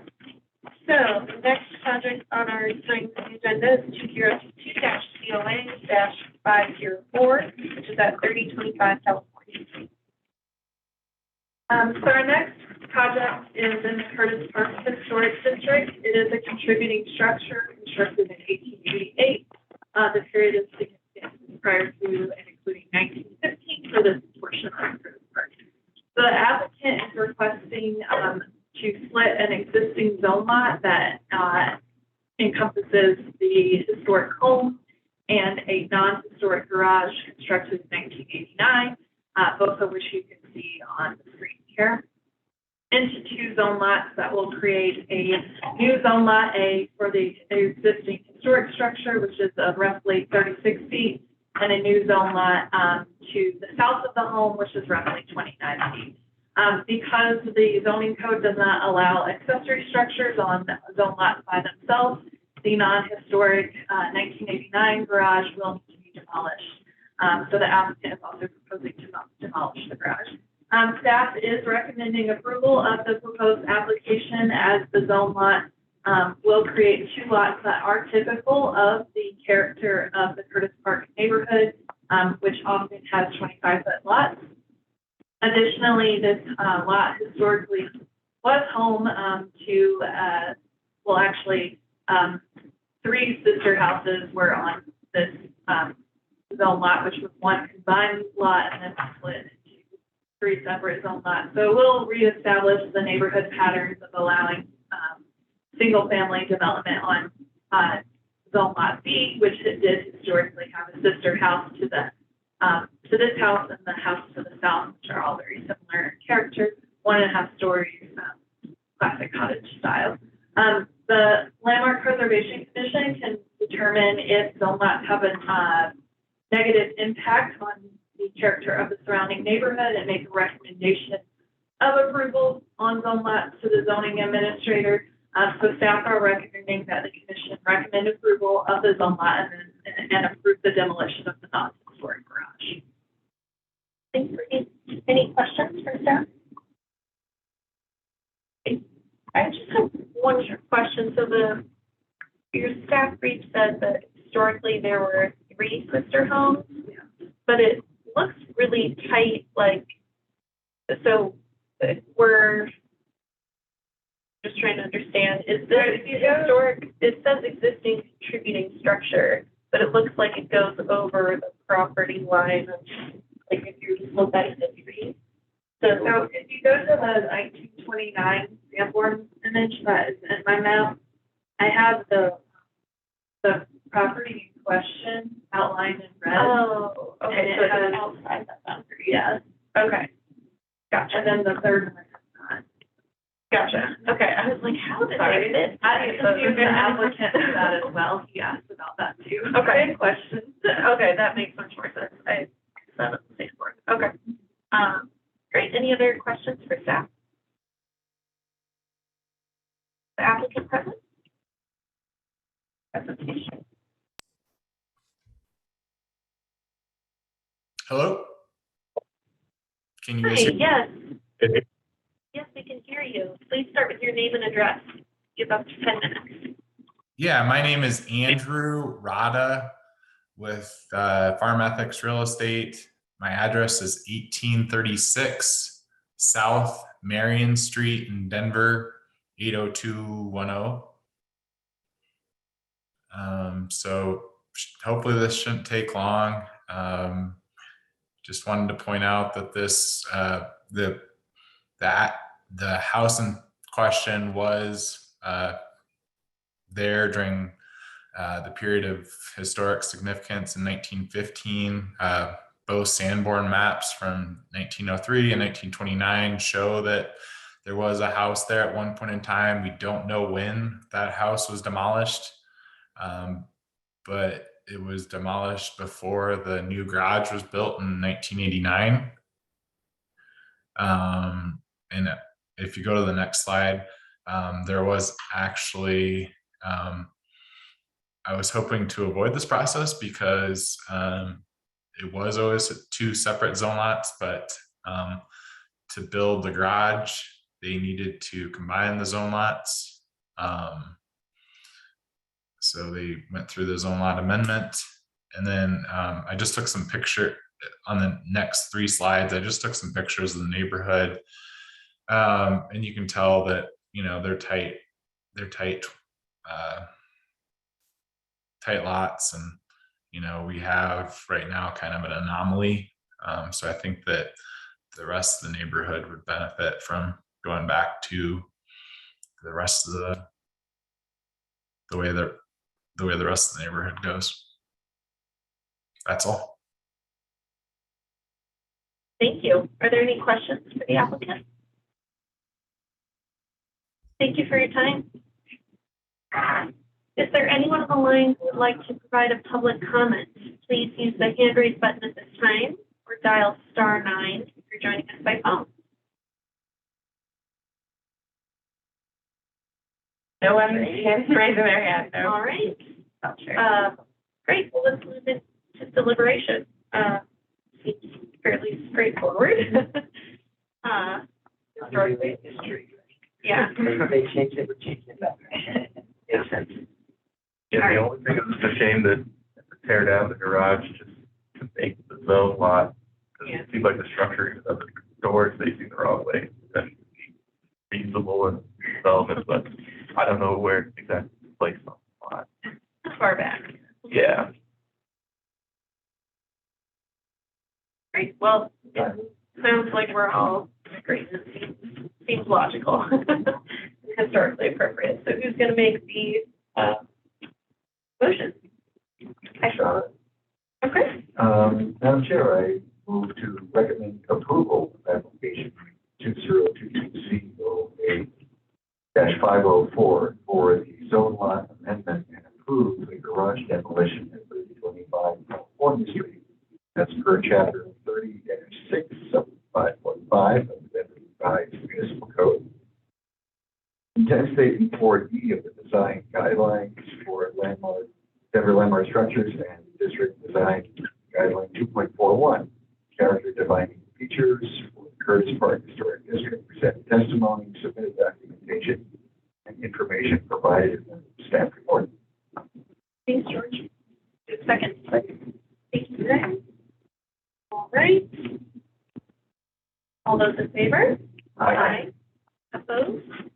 Abstained? All right. Motion passes unanimously and the project is approved. Okay. Our next project up for design review is 2022-COA-505, and that's at 900 Oneida Street. What? I do know we normally do break at 3. It wasn't 3 yet, so I just, does anyone need a restroom break? I think this one. Okay. Brittany's got a busy day. Welcome back to vacation. So our next application is at 900 Oneida Street. This is in the Montclair Historic District. It is a non-contributing building to the district. This will actually be the third time that the commission has reviewed an application for the site. So initially, the applicant had a pop-top addition, and then they expanded the pop-top addition to be a total second floor addition, and we normally review those through the two-step process. So now we're reviewing the phase 2 design details. But generally speaking, the details of construction are very similar to what the commission approved for the pop-top addition. So here's the property in question. It is a corner property across from the park. It's a little bit difficult to see the property in street view because of all the trees. It does have a non-historic sunroom addition off to the side along East 9th Avenue. There will be some modifications to that as well, and then some modifications to the front porch as part of this addition. It is set pretty far back from the street, aerial image, and then there will be a new garage added to the rear of the property that is accessible off East 9th Avenue, which is very typical within the Montclair Historic District where alleys don't exist.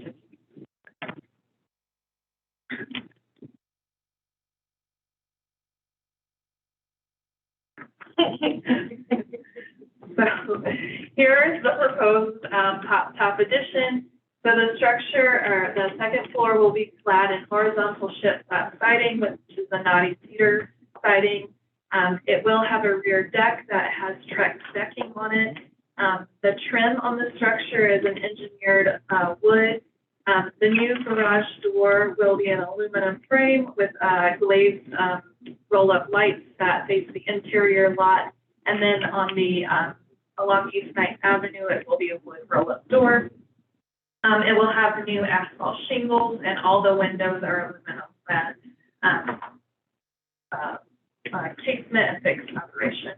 So as I already mentioned, the materials are very similar to what was proposed for the original Pop Top edition. Again, we're just reviewing this through the two-step process because it did expand to be a full two-story addition that comes all the way to the front of the house, and will also involve some modifications of the porch roof to better meet the historic context. As this elevation here, it's a very small porch now. They are expanding it to the south to be a larger partial width porch. So staff are recommending approval of this application as it's pretty similar to what we've already seen. However, I do have a few concerns, and the exposure of the lap siding is not clearly noted in this plan. So when the commission reviewed this as a Pop Top edition, they were proposing a larger exposure than what we typically allow. However, we have updated our design guidelines since that time. However, the commission felt that the larger exposure more kept with the design of the mid-century modern home, and did recommend approval of that in the Pop Top edition. But it's not noted in this plan set what that exposure is, so we do need that exposure clearly noted in this plan set. And then finally, the windows in the brick portion of the structure are inset into the wall plane. However, the windows on the shiplap siding, as you can see in the detail here, are not inset into the wall plane, so we're requesting that those be inset into the wall plane as well. And then here on this page, you can just see the materials that are proposed for construction.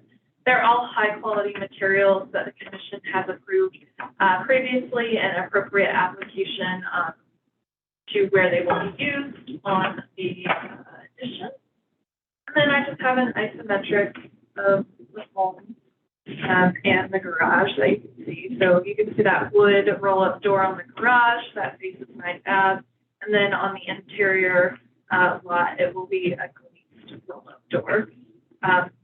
And that's it, recommending conditional approval. Great, thanks, Brittany. Are there any questions for staff? All right. The applicant.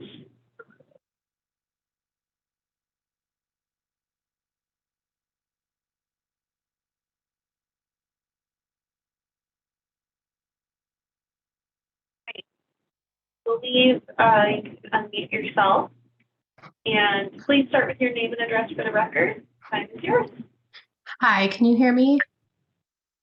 Yes. Perfect. My name is Rachel Nagy, and I'm at 2255 Sheridan Boulevard, Unit C270 in Edgewater, Colorado 80214. And we have been through this process, and I think it's been awesome in the development of this Pop Top.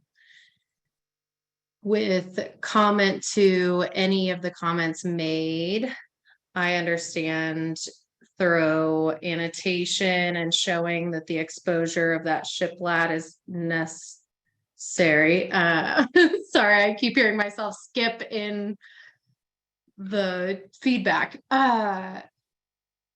So we do have as keynote 6.8 that it will be a 6-inch exposure. And I know we had that also in comment in previous meetings, but we will make sure that's as clear as possible on there. The other note about the windows being inset consistently around the project, we will absolutely abide by that comment as well, and see the project to come to fruition with any other comments and evaluation as necessary.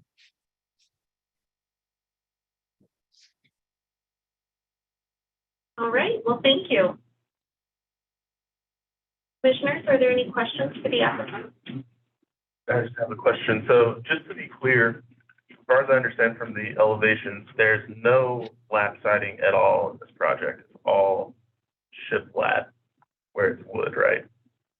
Correct. Yes, it is shiplap, and any annotations that note lap siding will convert.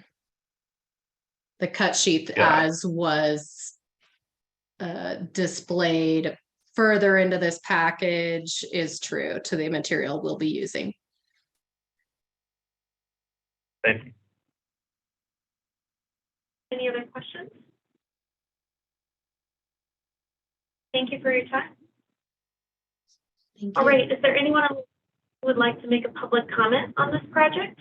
Please use the hand raise button at this time or dial *9 if you're joining us by phone. It is a quiet day for public comment. It is.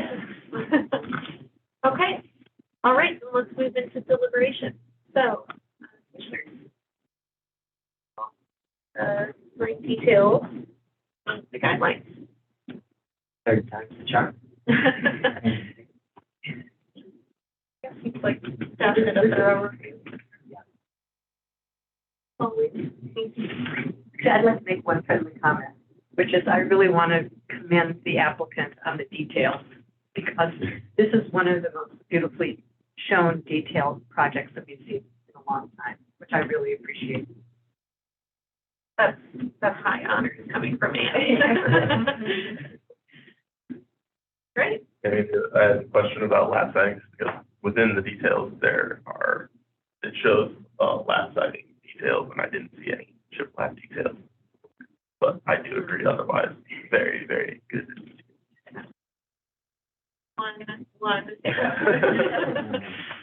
Not too bad. Okay. Well, great. Any other discussion? None? Motion. Madam Chair, I will move to conditionally approve application 2022-COA-505 for the addition, phase 2 design details at 900 China Street for design guidelines 4.1 through 4.8, 4.18 through 4.20, character defining features for the Montclair Historic District, presented testimony, submitted documentation, and information provided in the staff report. 2 conditions. 1, to inset all windows into the wall plate at least 2 inches, and 2, clearly note the profile of the shiplap siding. Thanks, Grant. Do we have a second? I'll second. Great. Thank you, Dan. Call the vote. All those in favor? Aye. Opposed? Abstained? Motion passes unanimously as the project is conditionally approved. Okay, and it is 3 p.m. sharp, so why don't we take a quick restroom break, and we'll reconvene with our 2 final design review projects after. Great. Pause the recording if you want to.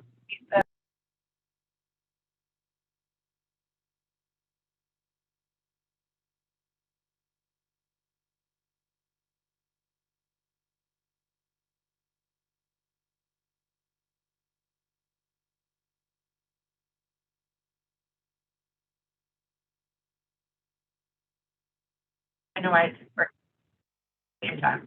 Oh, sorry. Try this. Sorry, Brittany. Great.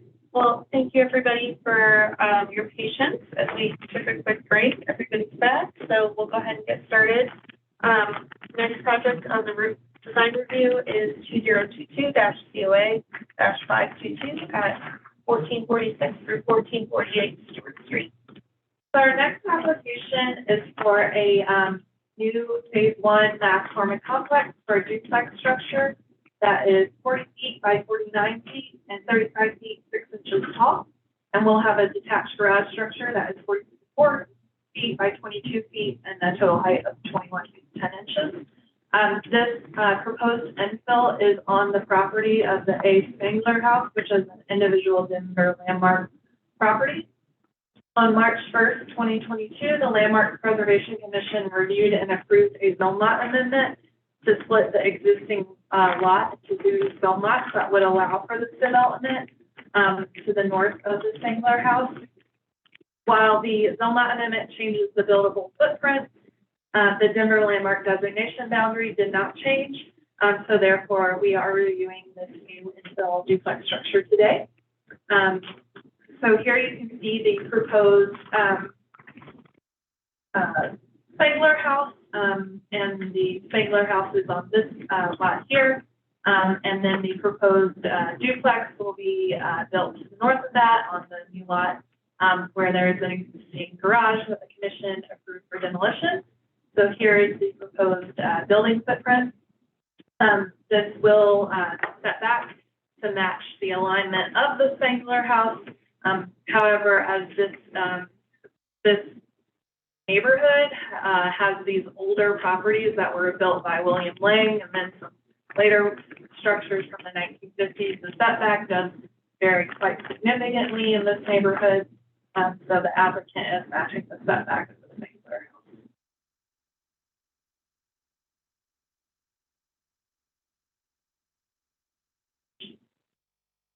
House. So here you can see the proposed floor plan. So it will be a duplex structure. One duplex structure will be entered from the front facade, and the second structure will have this projecting tower similar to the Spangler House with a entry on the side that you can see here. It will have a similar roof plan to the Spangler House with a tower massing and then double gable on the side elevation. And then the proposed garage is a gabled structure with some flat roof proportions that will be in allow for 4 cars, 2-car garage for each duplex structure. So here is the proposed front facade of the structure. So the applicant is requesting a height and bulk plane administrative adjustment for the primary structure and garage. This zone district has a max height of 30 feet. The A Spangler House is 42 feet tall, and the proposed duplex will be 35 feet 6 inches tall. The other Lang houses that are in this area have a similar height of the A Spangler House, ranging from 34 feet to 40 feet in height. So you can see the height and bulk plane on this drawing here. Staff did encourage the applicant to increase the height and bulk plane of the proposed development to better align the floor-to-floor height of the infill development to the A Spangler House. And the applicant has done so while also remaining subordinate to the Spangler House. But it does significantly violate the height and bulk plane for the zone district, in which has some later development that is not as tall as these William A. Lang homes are. So staff is recommending approval of that height and bulk plane adjustment, as we feel that the height is compatible with the historic development patterns and still remains subordinate to the individual landmark structure that is on the property, and also allows for more compatible relationship between floor-to-floor height on the structure. In terms of the design, the applicant is drawing heavily from the design of the existing A Spangler House. It will have a forward-facing gable with cross double gable design, as I already mentioned, and the tower massing, as you can see in this front elevation here. It will have a partial width porch similar to the A Spangler House, and then it will have 2 entries, that the second entry is concealed on the south facade of the tower massing. Pretty similar window proportions and placement of windows openings on the front facade, as you can see here in this elevation. Staff do have some concerns that the A Spangler House has a little bit more horizontal articulation to the facade that helps express the floor-to-floor heights that we feel that this proposed infill massing could do in the design detail phase. But that's something we can look at later, but we did include that as a condition, as we do feel that it's important for this massing to help it better relate to the A Spangler House. So this is the side elevation, again, that double gable massing that is similar to the massing on the same elevation of the A. Spangler house. Here you can see the side elevation of the garage, again, gable structure with some flat roof form as well. This is the rear elevation of the proposed structure. So the proposed structure will transition into a flat roof structure at the rear, which will not be visible or noticeable from the street due to the gable form and tower massing at the front that conceals that. That is appropriate for the site and is not in the rear 35. Again, you can see how that massing relates to the Spangler house, which is a little more complex in the rear, and this is a little more simplified. But this, again, this facade is not visible from the public right of way. And then this is the side elevation where you have the tower massing of the Spangler house. Again, very similar to the Spangler house. These are the only elevations we have of the garage, though, so we only have the front and side elevations. The staff are recommending that as part of this conditional approval, that all elevations of the garage be provided as those are required as part of this review. There are several elevations that show, or renderings that show potentially what the garage will look like. So we don't have major concerns over the design of the garage, but we will need those elevations. The packet. So in terms of the compatibility demonstration, this again was very unique as this is on an individual landmark site and not within a historic district. So the applicant really drew their inspiration from the existing landmark structure. We did let the applicant know that they could look at the other William Lane houses within the district, but they chose to stay within the context of the existing structure on the site. So you have, again, that forward-facing gable, that tower massing, and similar window proportioning. There are a few differences that define this new infill proposal. So there will be a transition and massing between the two duplex structures in the middle of the structure, again, to provide some visual separation between those two duplex structures, and then also to help mitigate the width of the structure. But overall, it is very similar to the A. Spangler house. Again, one of our biggest concerns is that horizontal articulation of the floor-to-floor height. So while the structure is lower in height, we feel that the floor-to-floor heights are appropriate for this structure, but they could be expressed better on the exterior and the design detail phase to be more similar to what you see on the Spangler house, which has a clearly defined first floor and upper floor articulation. So we are requesting better exterior articulation in the design detail for the structure. But overall, the floor-to-floor heights are pretty similar to what you see on the Spangler house, in which the ground floor is taller than the second floor. Here on the new infill, they're pretty similar. And then the attic space of the Spangler house is insanely tall because the pitched roof is very tall here. So the applicant does have similar floor-to-floor heights, but expressed appropriately on a building of a more subordinate height. So we just have some renderings to show the commission, as I think this looks a little bit better in renderings. You can see how it relates to the Spangler house a little bit better. So again, you have that partial width porch that will go across the gable facade portion, and then that projecting tower massing. Again, this does have a transitional element that is not present on the Spangler house. However, staff does not feel that it alters the design too much. Previously, the applicant didn't have that, and the gable massing was looking too wide and not relating to the Spangler house as well. So we do feel that that helps with the massing of the structure significantly. Here is the side view. So again, double gable form similar to this facade of the Spangler house, which has a triple or double gable as well. And then just the other elevation in which you can see that tower massing. And the Spangler house does have a conical roof on the tower massing, and our structure in question today will have a slightly pyramidal roof. However, as viewed by this, from the street, both of those roof forms kind of disappear and do look more like a flat tower massing.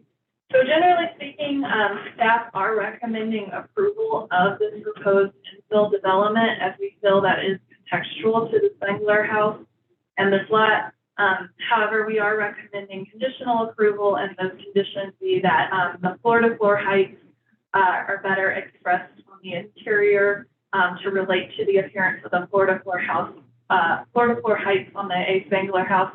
And again, we're not suggesting that they have to have the same height articulations and datum lines, but they should relate to the floor-to-floor heights that are in the existing structure and have a contextual relationship to the heights of the development, and then provide an east and west elevation of the proposed garage structure. Thanks, Brittany. Are there any questions for staff?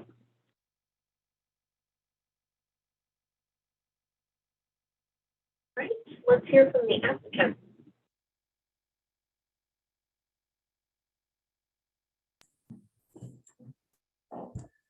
Yeah, hi, can you hear me? Yes, we can. All right. Please start with your name. Sorry, yeah, my name is Ryan Borman. I live at 3325 Osceola Street, which is actually in the Packards Hill District. I am the architect for the project. I think Brittany summed things up well. First, I'm just kind of honored to be working on both the Spangler House and on the new structure adjacent to the Spangler House. And really in general, just kind of be honored to be designing a structure on such a storied street with so many Lang houses. It is really a unique location there on the south side of Sloan's Lake. On a basic level, the design is a somewhat literal interpretation of the Spangler House massing with the tower and gable elements, the wide front porch and the double gable down the south side.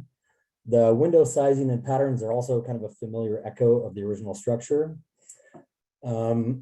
And I did look at the other structures, the other Lang structures on the street, and this one just seemed to be kind of the most relevant as far as creating a new structure, as the two across the street are kind of heavily Romanesque stone structures, which I think would be difficult to kind of like echo or speak to in a more contemporary structure.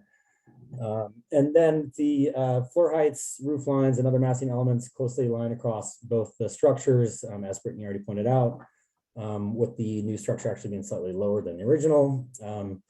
From there, the proposed duplex takes on kind of a more contemporary character. The flat roof and columns on the front porch read more of a structure built today, as do the window type and kind of window patterns.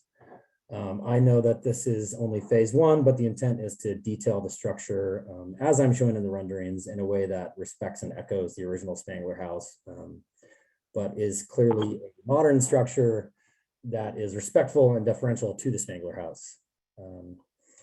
And everything that Brittany has brought up as far as conditional approval, the horizontal articulation and the garage elevations is all easy enough to work on during phase two. So I just look forward to kind of just hearing everybody's interpretation and comments from here. Great, thank you. Are there any questions for the applicant?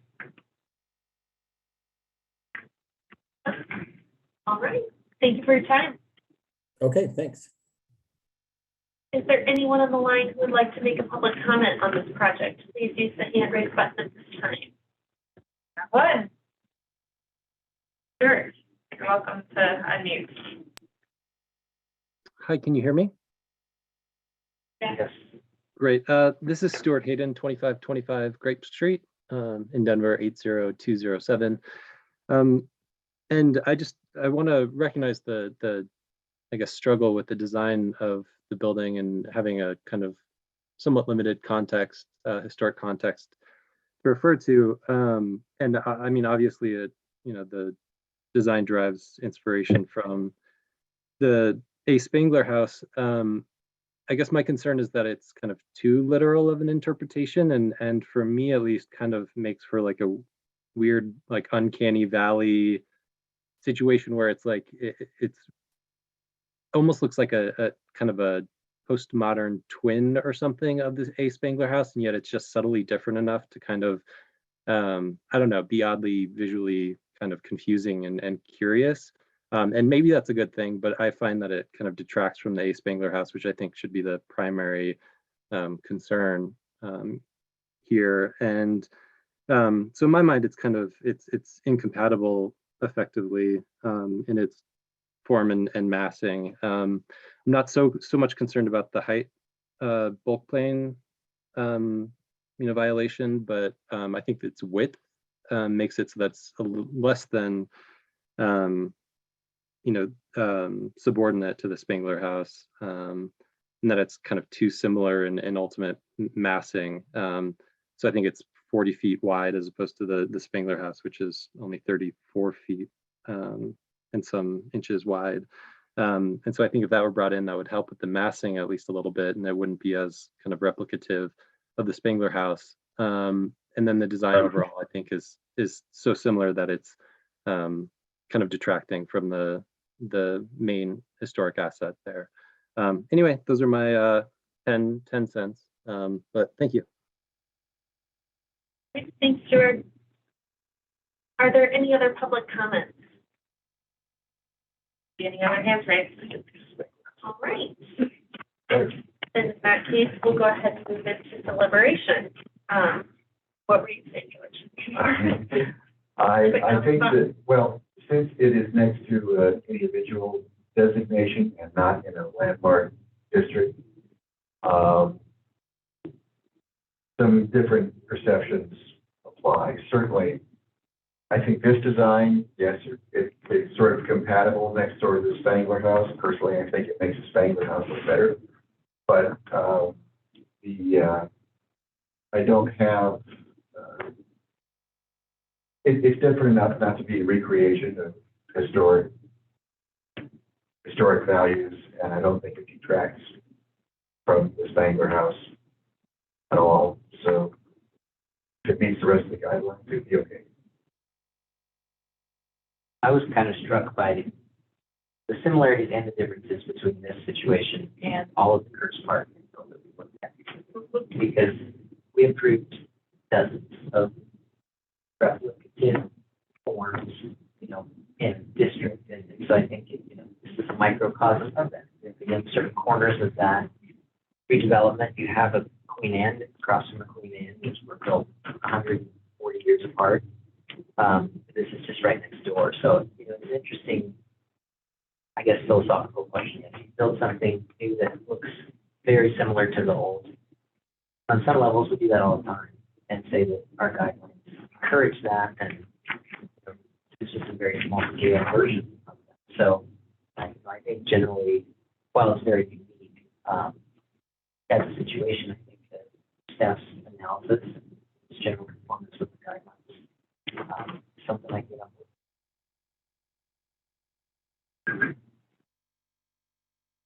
We have a lot of shingle style homes in Denver. Yeah. There, right? So anyway. I'm struggling with this one, and I think Stuart's comments really were hitting on the head with what my thoughts were, which is it's so similar. Like, it's in a neighborhood that's not a historic district that has several individual landmark structures, but none of those look the same. Yet this is trying to take the exact form and just make it a postmodern version. Like, it's not that I don't like, and I understand where the applicant was going with this and where they derived, I understand the thought process. I just wonder if this is really the approach to take to kind of make a modern version of the same thing next to it. It's like it's a sister house, but it's not, and it to me, it is a little distracting. I almost feel like it should be different. I agree with you, Kelly. I'm struggling in the same way. The uncanny valley comment kind of hit it on the nail for me, in how it's on its face, for lack of a better word, or no pun intended, is meeting these guidelines, these specific guidelines, but I don't think it's meeting kind of the intent of the guidelines. When I look at page 73 of our guidelines, where it's talking about balancing design variables with the surrounding historic context. And the bullet point, as it were, with the X of kind of what not to do. A new building with a form, height, roof, windows, materials, and details that are identical to buildings in the surrounding historic context may be difficult to differentiate from its historic neighbors. Now that's, that I realize that this is not identical, and I don't think there's any fear of true confusion, but I think it's it's the detraction, the so closely hewing to the form and the rhythm of the windows. Like there's a lot of things that are coming together that make it so similar to the Spangler that I find detracting and kind of diminishing the Spangler, as it were. Perhaps making it look better, but also inviting this comparison instead of just admiring the Spangler for what it is and then this other building next door to it. I guess one other thought that occurred to me as we were hearing the presentation was that the other Lane buildings are so different. And to have something that is a sister house is actually kind of not fitting in with that context of the rest of the block. We are looking at just this individual landmark, but those are landmarks as well. And I think, so those are my. Yeah, and I think that's what kind of struck me when you mentioned Curtis Park. When on that block, or 2 blocks of infill that we reviewed, all new homes, they were proposing to make them each have their own character, and I think that's what ended up being successful rather than matching what's next to it. So I have a funny technical question, because this was a zone lot that split. Yeah. And because the designation is bound. I mean. Yeah. The boundary is not modified by virtue of the zone lot. Nope. Even though that, the context of that boundary was like a big open lot for a large home, which is not the case. Well, I'll just say that I personally felt comfortable. One of the reasons why I supported the zone lot amendment was because it would remain under our purview. So that's fair. Yeah. Yeah, even though it changes, it effectively changes the context. Right. So I think they're just trying to fit in. Yeah, but And there isn't really an obligation to. So. There's an obligation to be compatible and fit with the context, but there's not an obligation to match it in form, like replicate. Interpretation. Yeah, I agree with the idea that the context in this case is a series of extremely unique and individualistic homes that bringing in something that's so replicative is, in a way, anti-contextual. And I think with my understanding of the guidelines, we have grounds to prove it on that basis. I also do kind of wonder, just conceptually, if it would make any difference if it were mirrored, where it were more of a kind of like, there were more clarity about the commentary that it was making relative to Spangler House. I feel like I could conceptually feel more comfortable with that for some reason. Yeah. It's almost like you want to mirror the Spangler House, but you see the I had a similar thought, yeah.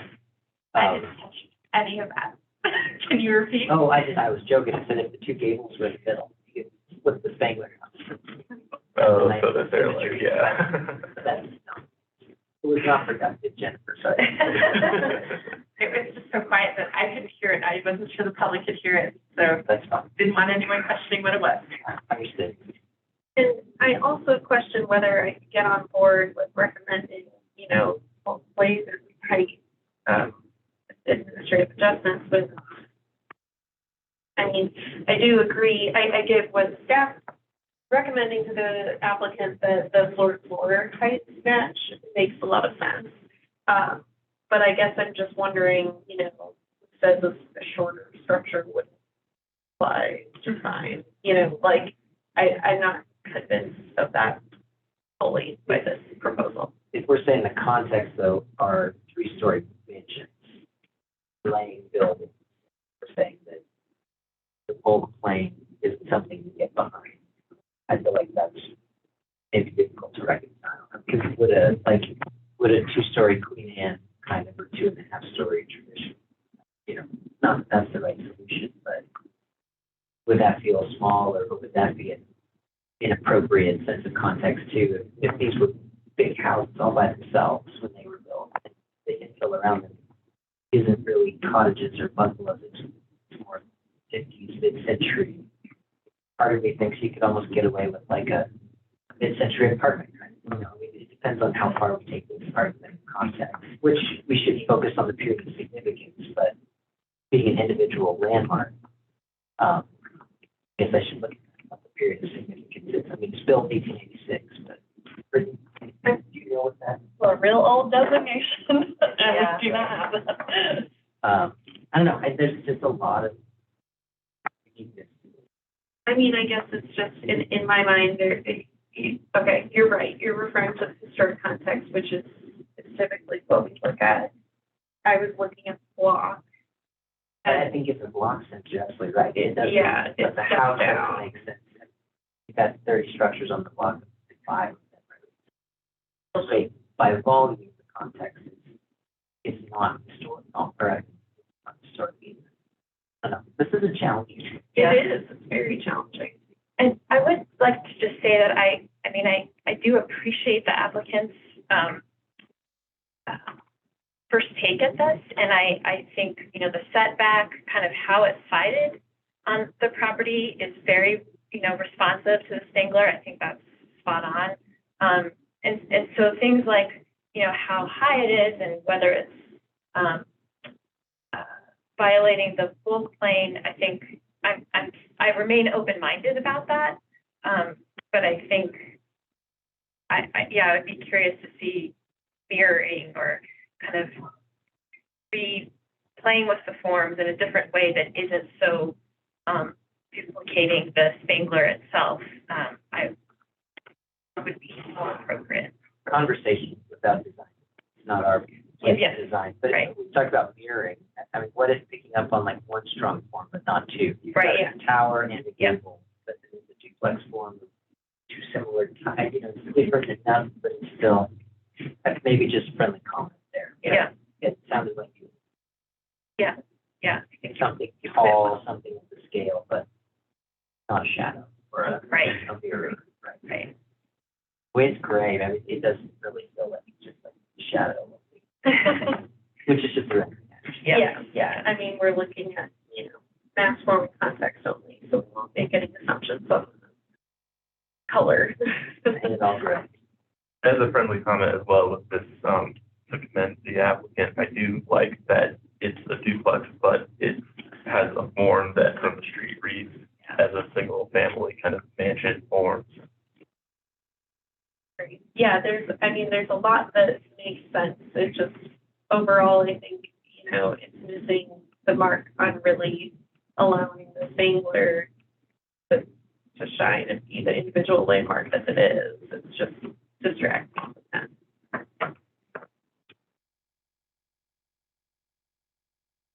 Are there any other comments that would help the applicant? It sounds like we're all kind of on the same page, or you, George, are you kind of in agreement? Yeah. I mean, and I know this is mass form and context, but the other thing that concerns me about this is that the Spangler House has so much depth of detail. And there are two ways you could go with that. And I know that's not where we're going with it. You know, this is mass form and context, but if you're going to eliminate the detail, which is sort of what it looks like, it really has to be spectacular. It has to be spectacular sort of flush detailing. And right now it looks a little bit sort of in the middle ground, which I think is going to make it look worse next, you know, because it's so replicative, it'll make it look worse than seeing those deeply set windows or those individual windows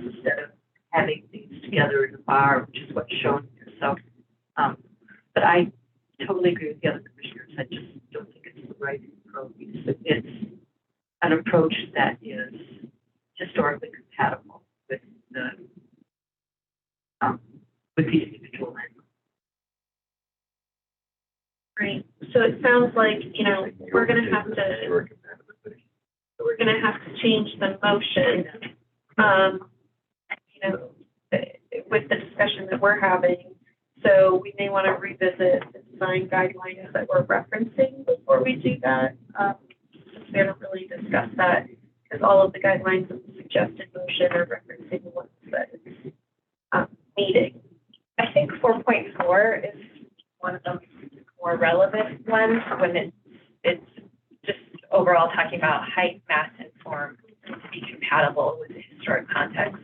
I asked you guys to not use the guidelines that are on the table because of old ones. I just had an email to Heidi today with like, hey, we need new ones. So, okay, sorry. Still 4.4. It's still 4.4, good, Yeah, okay. I don't think we had changed any of that. 4.5 and 4.6 also seem to speak to, you know, Yeah, new construction, current construction forms. 4.8, when there's a door, by those patterns, that also seems relevant. And 4.11, building forms. That group has it all in there. That's really fine. That's what I'm rolling through. So Yeah. I think if we cherry pick from there, that gets us to the right spot. Yeah. Great. I think the ones you called out, great, all of them. Consistent. 4.1, I think we said we thought it was meeting, so we don't need to reference that one. That's about the lot coverage located on the site. And 4.2 is meeting the historic building next to it. Oh, yeah, sorry. We think it's meeting guidelines 4.1 and 2, so we probably don't have to reference that in our motion since we're moving towards a denial. And I think it even starts to, again, the steps that pick up on 4.3. And that's,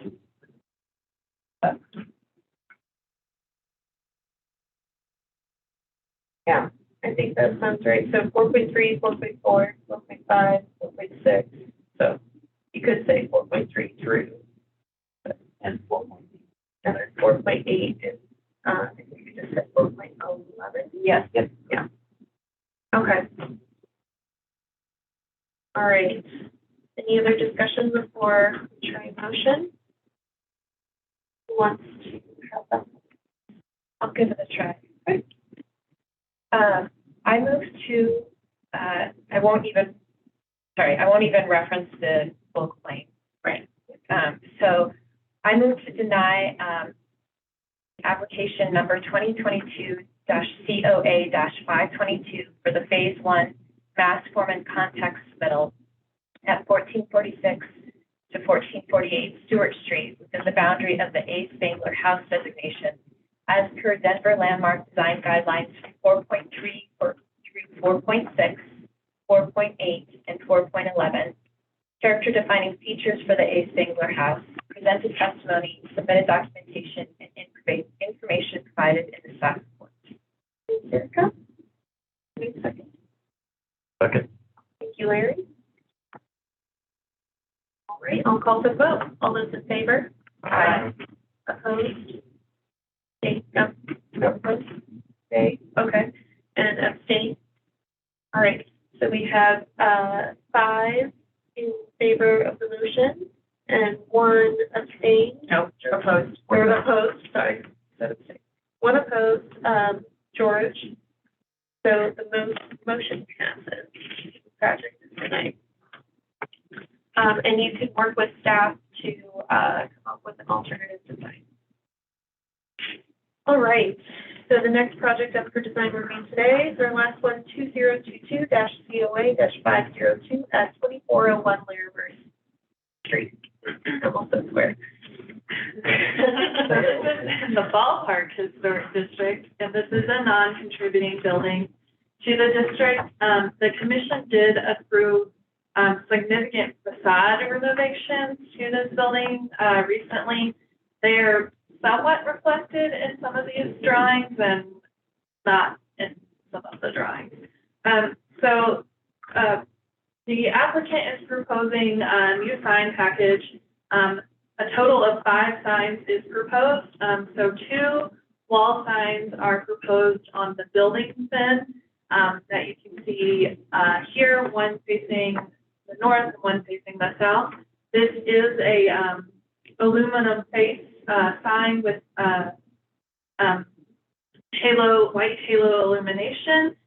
These signs are located on the building fin, which are pretty tall and up in the air. Our design guidelines do indicate that signage should be located at or near pedestrian entrances and not be oriented to the automobile. Staff are very concerned that these 2 wall signs that you see in this image here are more oriented to automobile traffic along Broadway than they are to the pedestrian experience. We did suggest alternative locations for this proposed wall sign. However, the applicant wishes to continue to pursue this wall sign. Our guidelines do indicate that new buildings could potentially have upper story signs. So while this is not a new building, it is a non-contributing building. So it may be possible for at least 1 upper story sign on this building, but the 2 that are proposed on each face is not appropriate, as the guidelines indicate that if there is an upper story sign, it should be limited to 1 sign only. So staff have major concerns over the proposed signage on the building fin. In addition to the building fin sign, there is a projecting sign proposed at the rounded corner. This projecting sign is 4 feet by 8 inches with an aluminum face and acrylic push-through letters and internal illumination. This sign will be somewhat near the new entrance that was approved by the commission, which is in this location. Additionally, staff felt that the corner location of this projecting sign was appropriate as it allows the tenant to maximize views from its corner. Both facades, and we often see corner projecting signs for our historic buildings. This does not require a comprehensive sign plan and is a blaze sign, which is allowed in the zone district. Although our guidelines do encourage a shaped sign, it's not specifically required. However, the elevation drawings indicate that this will be 11 feet above grade, and typical projecting signs are located just about around 8 feet above grade to the bottom of the sign. The renderings of this sign also appear to be showing it in different locations and different proportions. And then this sign is 16 square feet by 8 inches in depth. The renderings do appear to be showing a thinner sign, but with larger faces. So staff are not entirely clear on what the specific proposal for the projecting sign is, so we do have concerns for the projecting sign placement on the building facade in terms of height and the specified design. So here is the proposed rendering. So this rendering is showing an additional wall graphic, which is a vinyl wall graphic. It is referenced in the narrative of this application, but is not shown anywhere else besides this rendering. I do believe it's intended to be farm and market that wraps the corner. So that would be a total of 3 wall signs for this building. Staff do have concern over using 2 different styles of wall sign for this building, as this one is proposed to be a vinyl applique, and the signs on the fin are proposed to be an aluminum sign. Our guidelines do encourage wall signs be constructed of high quality durable materials such as metal, and vinyl graphics are generally not allowed unless they're applied to glazing. So staff are very concerned about this this wall sign that is referenced in the packet, but no further information is provided on. Additionally, the application materials in the narrative reference a door graphic that will have the tenant logo. No information was provided on the design or placement of that sign. That does require a building permit. So that does need to be included in the packet. And if you count that as part of the sign package, this will be a total of 5 signs for this tenant. Our guidelines indicate that only 3 signs should be used for tenants. Occasionally, the commission has approved up to 4 signs for a building that is on a corner.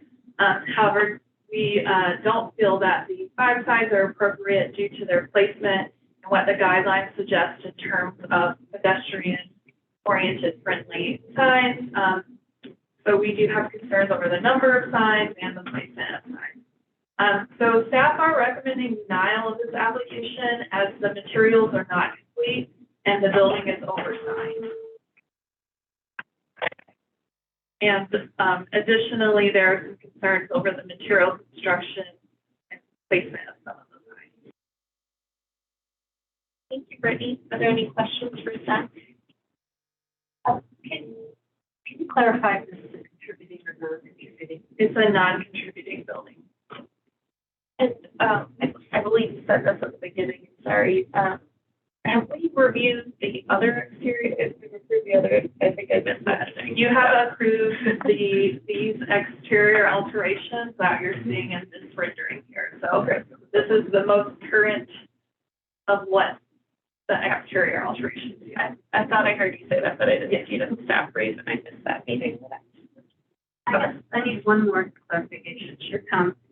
So in terms of signage on a non-contributing building, am I correct that it makes no difference in terms of the guidelines, whether the building is contributing or non-contributing in terms of signage? Generally, yes, we do have one guideline that says for upper story signs that says, let me find it.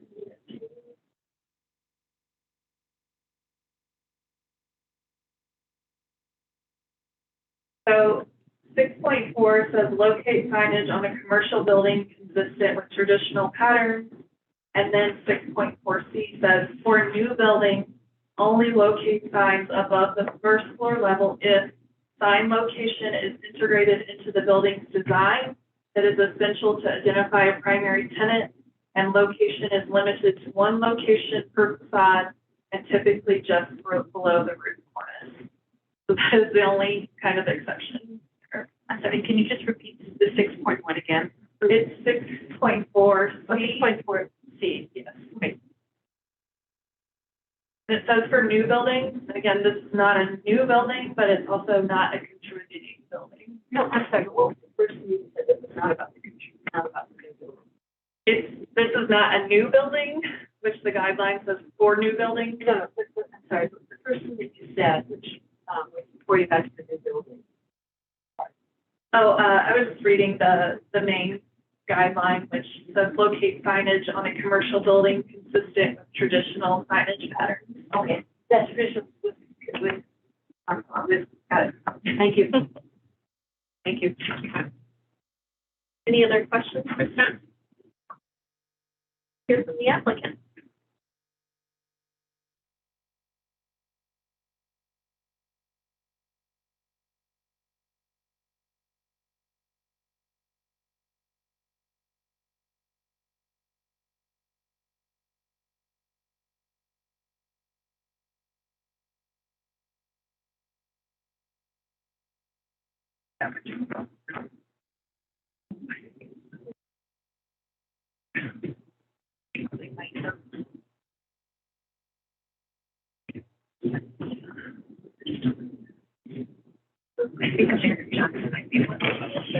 Okay.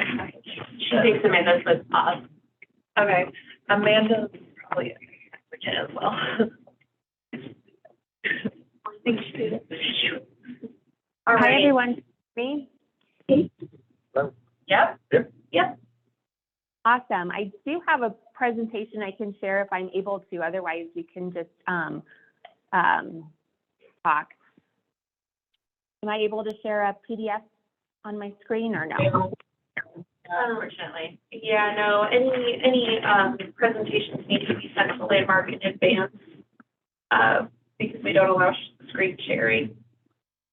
No problem. Well, thank you during our project, you guys obviously are familiar with it because of the facade improvements that were able to be approved. So thank you for that. I understand that there's a little bit of confusion from staff on the type of signs and the sign quantity and things like that. And I trust that we'll be able to work that resolution through with staff. The primary item that we wanted to discuss with you guys today is the vertical fin signage, which is what we'll primarily look to talk to you about. But as a quick recap, this project is bringing an urban farm to the center of Denver in what is existing, or what previously was almost an invisible building, where the facade and the architecture and the materials right next to Snarf, but on a really prominent corner at Larimer and Broadway, did not contribute to the public realm at all. And so we're really excited that this project is almost brought to life. We're going to start growing in the building in a month or so. So it'll be a really exciting breath of new life to come to the project or come to the area. The building feature itself, as you're familiar with, built in the 1930s. It was originally used as a potato warehouse and has this obvious, really unique Art Deco fin feature, which is original to the building. It's non-structural. And as we look at buildings in history, particularly in Denver, and throughout the context of the nation, vertical fins were created with the architecture to provide signage to the building. And there's precedent in this, as you know, in dual-sided vertical fin signage, both in Denver and then in other markets.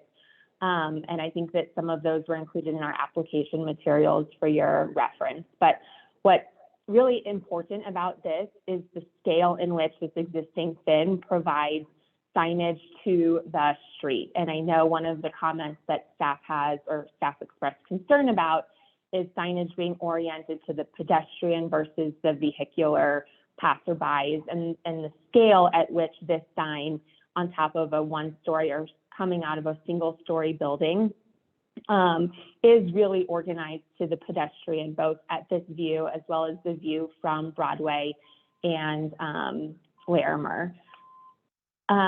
Additionally, some of the things that were put into consideration when proposing to apply signage to this fin is the roof line consideration. It was noted or described in the guidelines that signage can be placed below the roof line, or should be placed below the existing roof line. And in this case, there's no way to articulate the roof line without acknowledging that the fin is an integral part of the roof line and unique to this particular building. And so one of the locations that was proposed to us in lieu of the fin signage is a vertically mounted sign right above the glazing on the wood, on the vertical wood. And it feels like that application of signage, while traditionally applied, does not respect or does not respond to the nature of this particular building. The last consideration that we really wanted to point out is in 6.4, locating signage on commercial buildings that are consistent with traditional signage patterns. The only reason that this fin exists in this type of an architecture is to provide signage. And so one of the main reasons why we're having, or we felt like it's prudent to have this conversation with you guys today, is because our owner has taken such care in maintaining the integrity of the original architecture throughout the entire design process and respecting it, while also applying really high quality materials to the building and respecting the transparency of the existing window openings. And so it's just prudent for us to allow this commission to discuss the signage application on the fin in particular, as we feel like it really is inherent to the original intent of the building.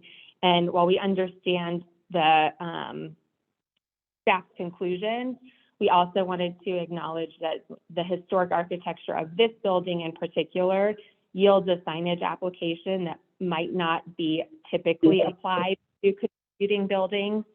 And we're happy to work with staff and you on conditions or considerations, or if materials are a concern or anything like that. We're completely open to the collaboration, but most specifically would like to hear from this board on the fin signage and the conclusions as to how that fin relates to the historic contributing architecture. Thank you for your time. And I don't think we got your address. Could you, for the record, Amanda, just state your name and address? Yeah, no problem. It's Amanda Johnson at 3003 Larimer Street in Denver. Thank with you. Odds. Great. So, all right, are there any questions commissioners have for the applicant? All right. Thank you for your time.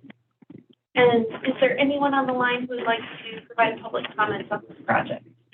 So use the hand raise button at this time. No hands raised. And then let's move into deliberation unless you have any recap. Just a quick recap. The majority of the signs are signs we typically review at the staff level, provided we have more clarity. There are some concerns over the height of the projecting sign and the vinyl wall graphic, but absolutely we could not approve administratively at the staff level the signs on the fin. So I do think that is valuable to discuss and focus your conversation on, although there are other concerns with. Sure. Okay. I have actually a question about the ballpark district. What is the period of significance? It was 1948 to 1948. 1880 to 19. But I have contributing buildings. Yeah, specifically. I'm sorry, say that again. They have contributing and non-contributing buildings specifically listed in the designating. But it goes through 1948, and this structure was built originally in 1938. Yeah. Okay. Although, who knows, I mean, we haven't done an analysis of whether it's still interesting. I mean, I would argue that there's probably been modifications. Well, that's why we get on with the sign. Maybe can I start, because I think that this is, that I agree with the applicant that the purpose of the fin is to find that. That's what it is. And this, yes.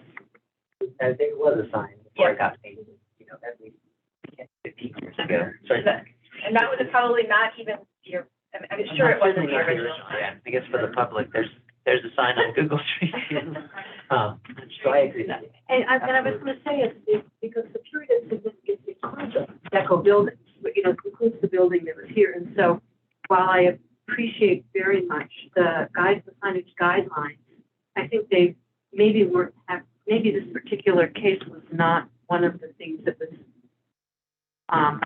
was sort of on the forefront of what the signage is. And it would be, I would say, I agree with the applicant, sort of odd to have a sign back there and then deny them the sign when in fact it's within the period that exists in style. And clearly, it was clearly built the way it was for automobiles. That was why it is at that height on both sides. Yeah. Which makes sense along Broadway. Right. Well, I think in spite of that too, the way that Larimer has kind of developed this more walking street than it was 10 years ago, with a lot of activity there, being able to see the sign up and down Larimer, like it attracts you. It's not a big, heavy Las Vegas, something like that. It's been a week of unique buildings. Yeah, but the building type is unique. The fact that it's not contributing, but it's still very significance is unique. It seems to have most of its original form, and even what that intends later. So I think, I had a bigger problem with the big corner vinyl wall wrap feeling like it was contextual than signage up on the thing. I would agree, and I would just also commend the applicant for including the images that they did in their packet showing examples of bin signs and the progress photos that they have, because especially that one that shows like Snarks next to, I mean, it almost looks like to not use that thing as a sign band, it's like, but Snarks can have this big sign right there that's clearly signaling to traffic coming along Broadway. So I don't know. I think contextually it does make sense on this building. It is a weird circumstance. I agree with everything that everyone said. But I think the 4 different signs, maybe the thing to do is to one at a time. Yeah, I think the staff comments about there being, essentially 5 different sign types. I think if anything, focus on the bin and, without certain vinyl, and the projecting sign, I'm not sure what that adds either. In terms of the historic context, although it's a non-contributing building. But the projecting sign doesn't meet the guidelines as it currently is designed, as Brittany pointed out in her staff report. So I think that's something that sounds like they can work with staff to resolve if they want to keep it. But either way, the number of signs they have is exceeding their limit, right? Counting both sides of the bin, plus the projection, plus both sides. Oh, that's Written that. Sorry, what? All 5 signs that you mentioned. Sides of the bin, blade signs, both sides of the corner of the building. So there's a door sign that's not in the packet that I was, It says 4 types, but there are 4 types, but 6 signs. There you go. And one of Depending them, on how you split it. and one of the types we don't actually see. Which again, I think maybe we just go through each of the 4. Yeah, so for that blade sign, fin or whatever, not blade, the fin that you're talking about, do you count it as 2, like one on each side?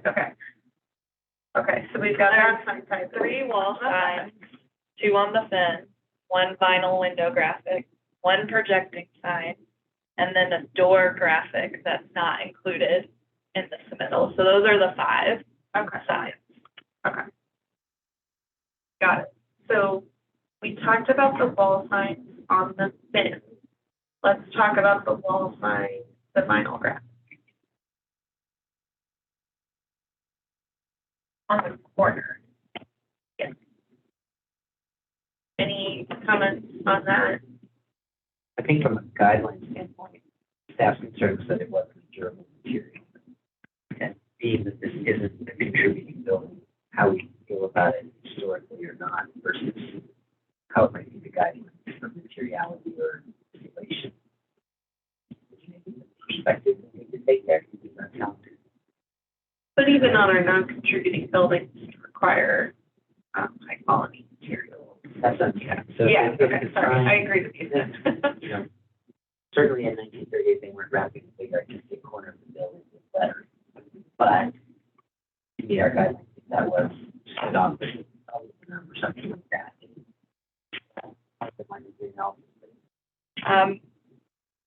So my concern also related to there were 2 types of wall signs proposed. Our guidelines talk about a coordinated sign program. And wall signs are not intended to be the principal signage according to our guidelines. Which, I don't know if you saw then, but there's some questionable things in our guidelines related to signs.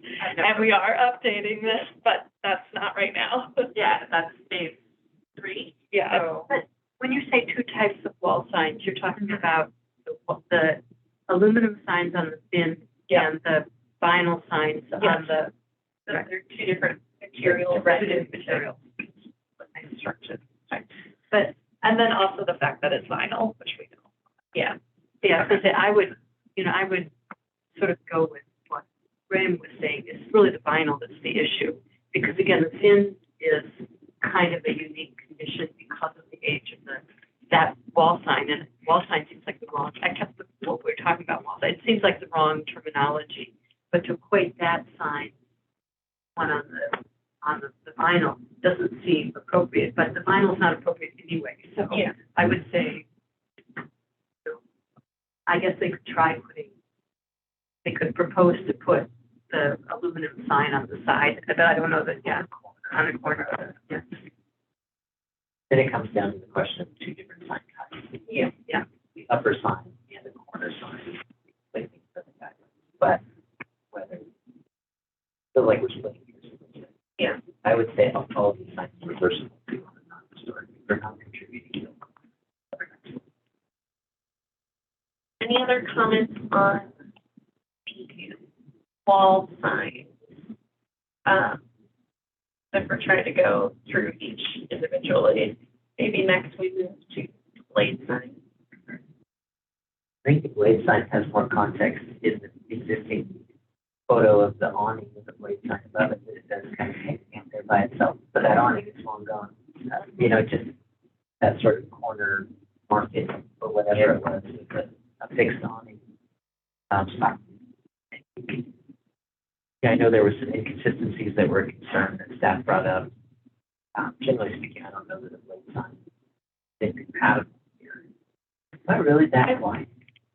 I think so. Brittany, the staff concern was not that blade sign is incompatible. It's just that the current proposed is larger than what the guidelines allow, right? Because 6.21 E says a maximum of 6 square feet area, no more than 2 inches in depth. That's Correct. what it's really.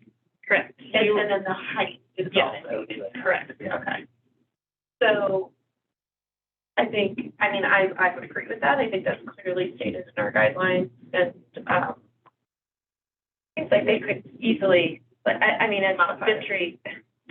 Brittany said, if they were to modify that, just to be within those guidelines, it seems like that. And I think the applicant says they're happy to work on it. Their main concerns within. I just want to make sure we don't have other things to add. So it sounds like we're in agreement with staff's comments on that piece. We've talked about the wall signs, the blade sign, and then there's the door sign. Is that the one? But we were really with that. They're considered the same for zoning, but it's not included in the packet. Okay. In any case, if they were to have the wall sign, the projecting sign, they could also have potentially the door logo, because that would only be 3 sign types, which our guidelines limit it to. But our guidelines normally say only 3 signs per tenant, but you as the commission have allowed flexibility for corner tenants to have up to 4 signs. So that's something you would need to discuss as well, because it's not meeting our guidelines strictly, but as is the corner building, you have allowed additional flexibility in the past. And also a full tenant as opposed to broken up into like a corner building with lots of different tenants. Well, I understand that both sides of the bin are 2 different signs, but it effectively seems to function as a sign. So if we're justifying our way back to 4 signs, the sign, the corner sign, the projecting sign, and lettering on the door, I almost feel like we could look at this as a conditional approval, with the conditions being that the applicant work with staff to revise the projecting scientific guidelines and the durable materials. These are sort of our usual concerns. Does that sound right? Maybe I'm oversimplifying. I would agree with you. I think that just to add to that, like, this is not only a corner lot, but it also has like Broadway kind of coming in at an angle. So it does feel like it warrants additional signage because of how it's situated and all the directions people are coming from. So, when you look at the renderings, I don't feel like I'm like, oh my God, there's signs everywhere. Like it looks reasonable if they make these no adjustments that we've discussed with the materiality and the size of that blade sign. I actually think the projecting sign is distracts from the architecture. I think the it's just, the corner is such a special corner, everything about it. And the thin sign is huge and on two sides. So I am less, I would propose maybe they need to limit it to 3 different sign types, not 4. And, the thin sign, which 2 sides, giving them 2. Something on the corner, fresh, and whatever that is. The second one is something on the door. I do think it seems very, very busy for a small building that is a single tenant. That's a lot of lettering. And so there's part of me that thinks it should still be a denial. We can give it good commentary.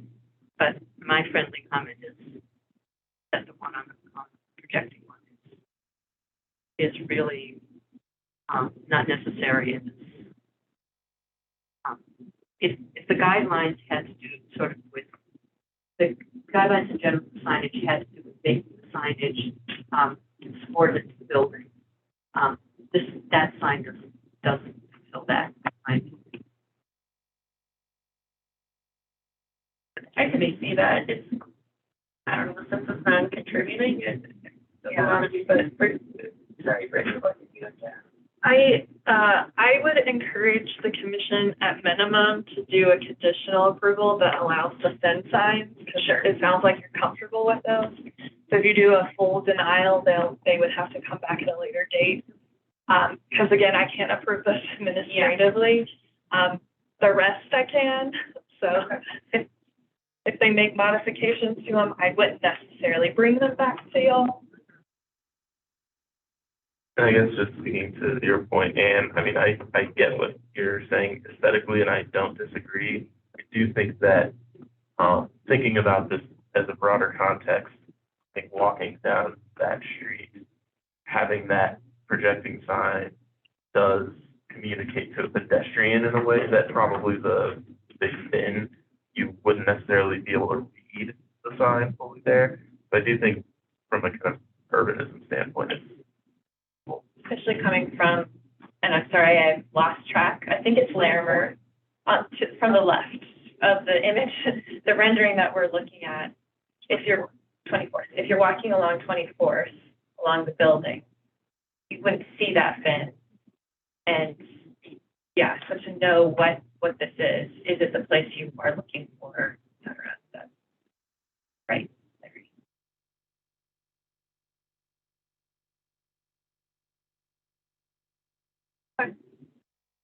Well, it sounds like we're moving towards a conditional approval, just at least for the thin sign, right? So, would someone, this has been kind of quite the discussion. Do we need to maybe revisit guidelines, or does someone want to give a stab at the motion? I don't know if this is good enough, but it seems like if we're conditionally approving just the thin sign and kind of leaving the rest up to be worked out with staff at the administrative level, hopefully, that 6.4, I think actually does, given, that it's, we're talking about placing it, this is a traditional location for this building.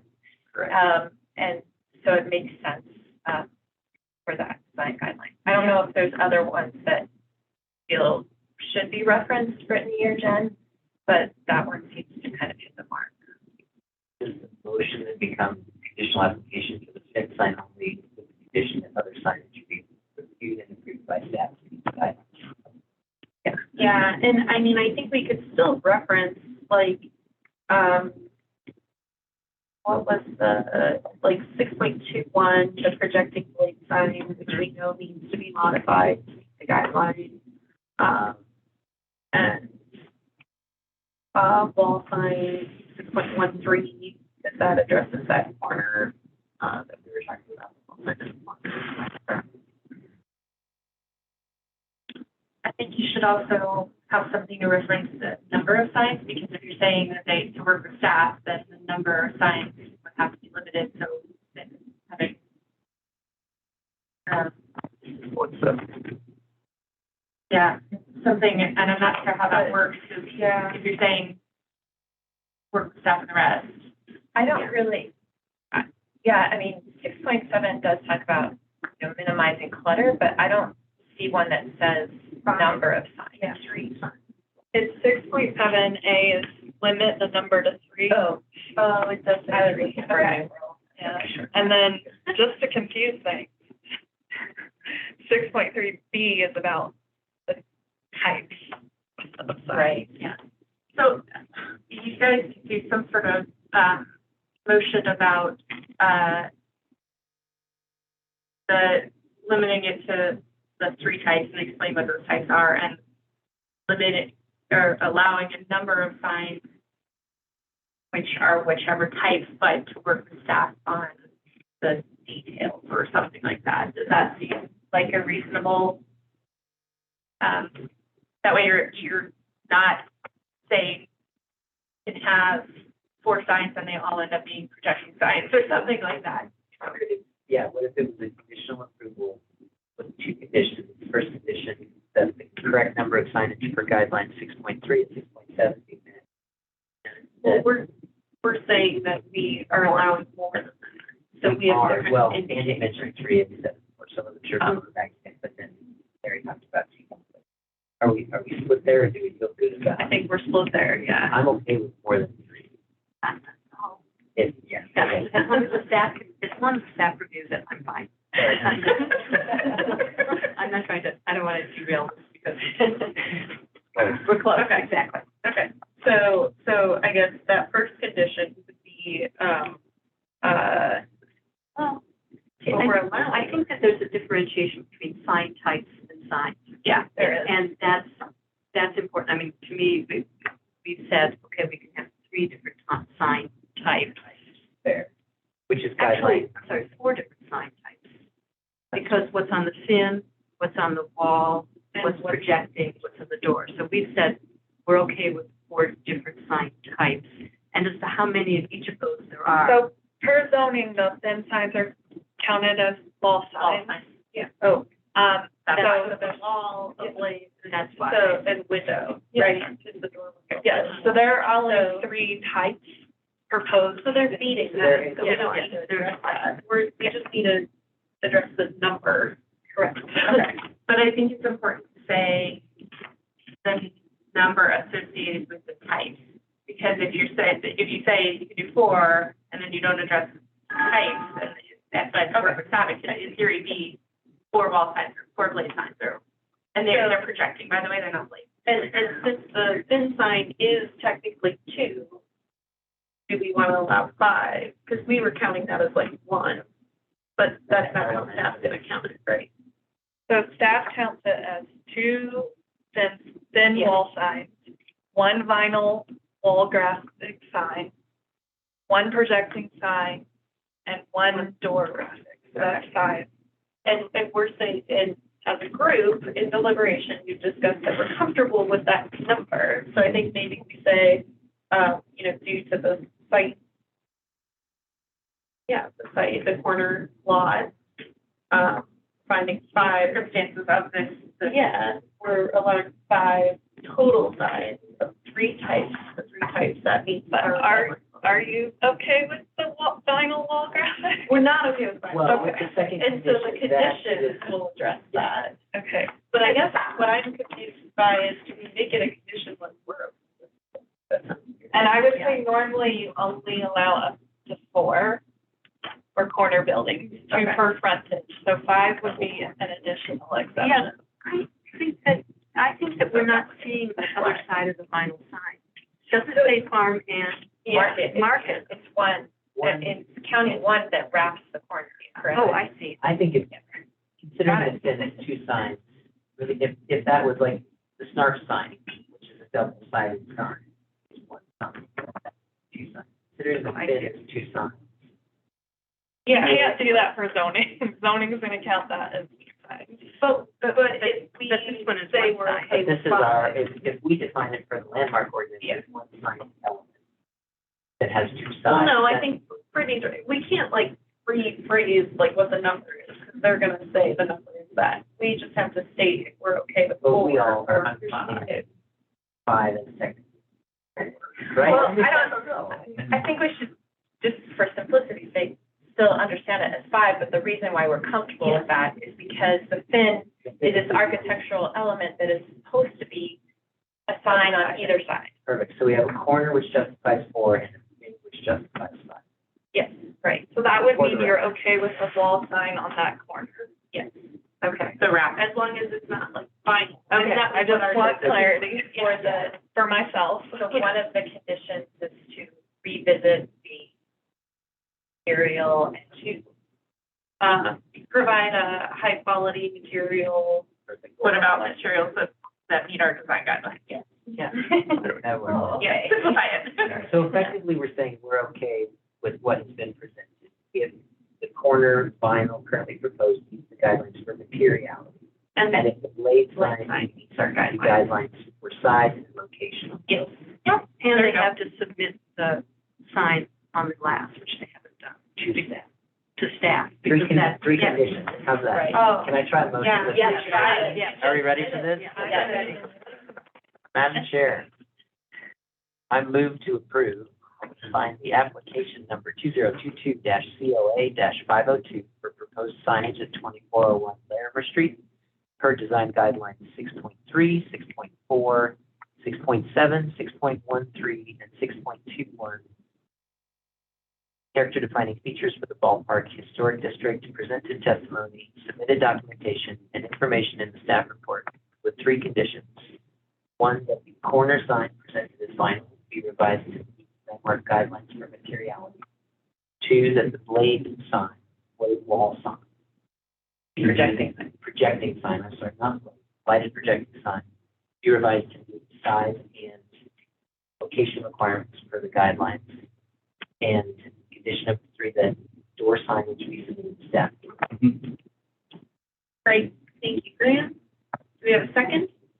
Second. Thank you, Erica. And is there any further discussion? I just had a friendly, this needs to be formal, and you started saying it's not a blade, it is a projecting blade sign. A blade sign is just like a flat sign versus a projecting sign. There are also projecting signs in the zoning code. There's projecting a 3-dimensional shaped projecting sign and a flat blade sign, right, Brittany? Yeah, and so I think it's fine. So For the record, clarity is So a it's fine. projecting sign. Right. Okay, well, never mind, then I won't second that. Erica. Okay. All right, great. If there's no further discussion, I'll call for the vote. All those in favor? Aye. Opposed? Abstained? All right, motion passes unanimously. Thank you for hanging on the line as we Yeah, talked through that hopefully that tediously. Good luck on the project, and you can work with staff to meet those conditions. Yeah.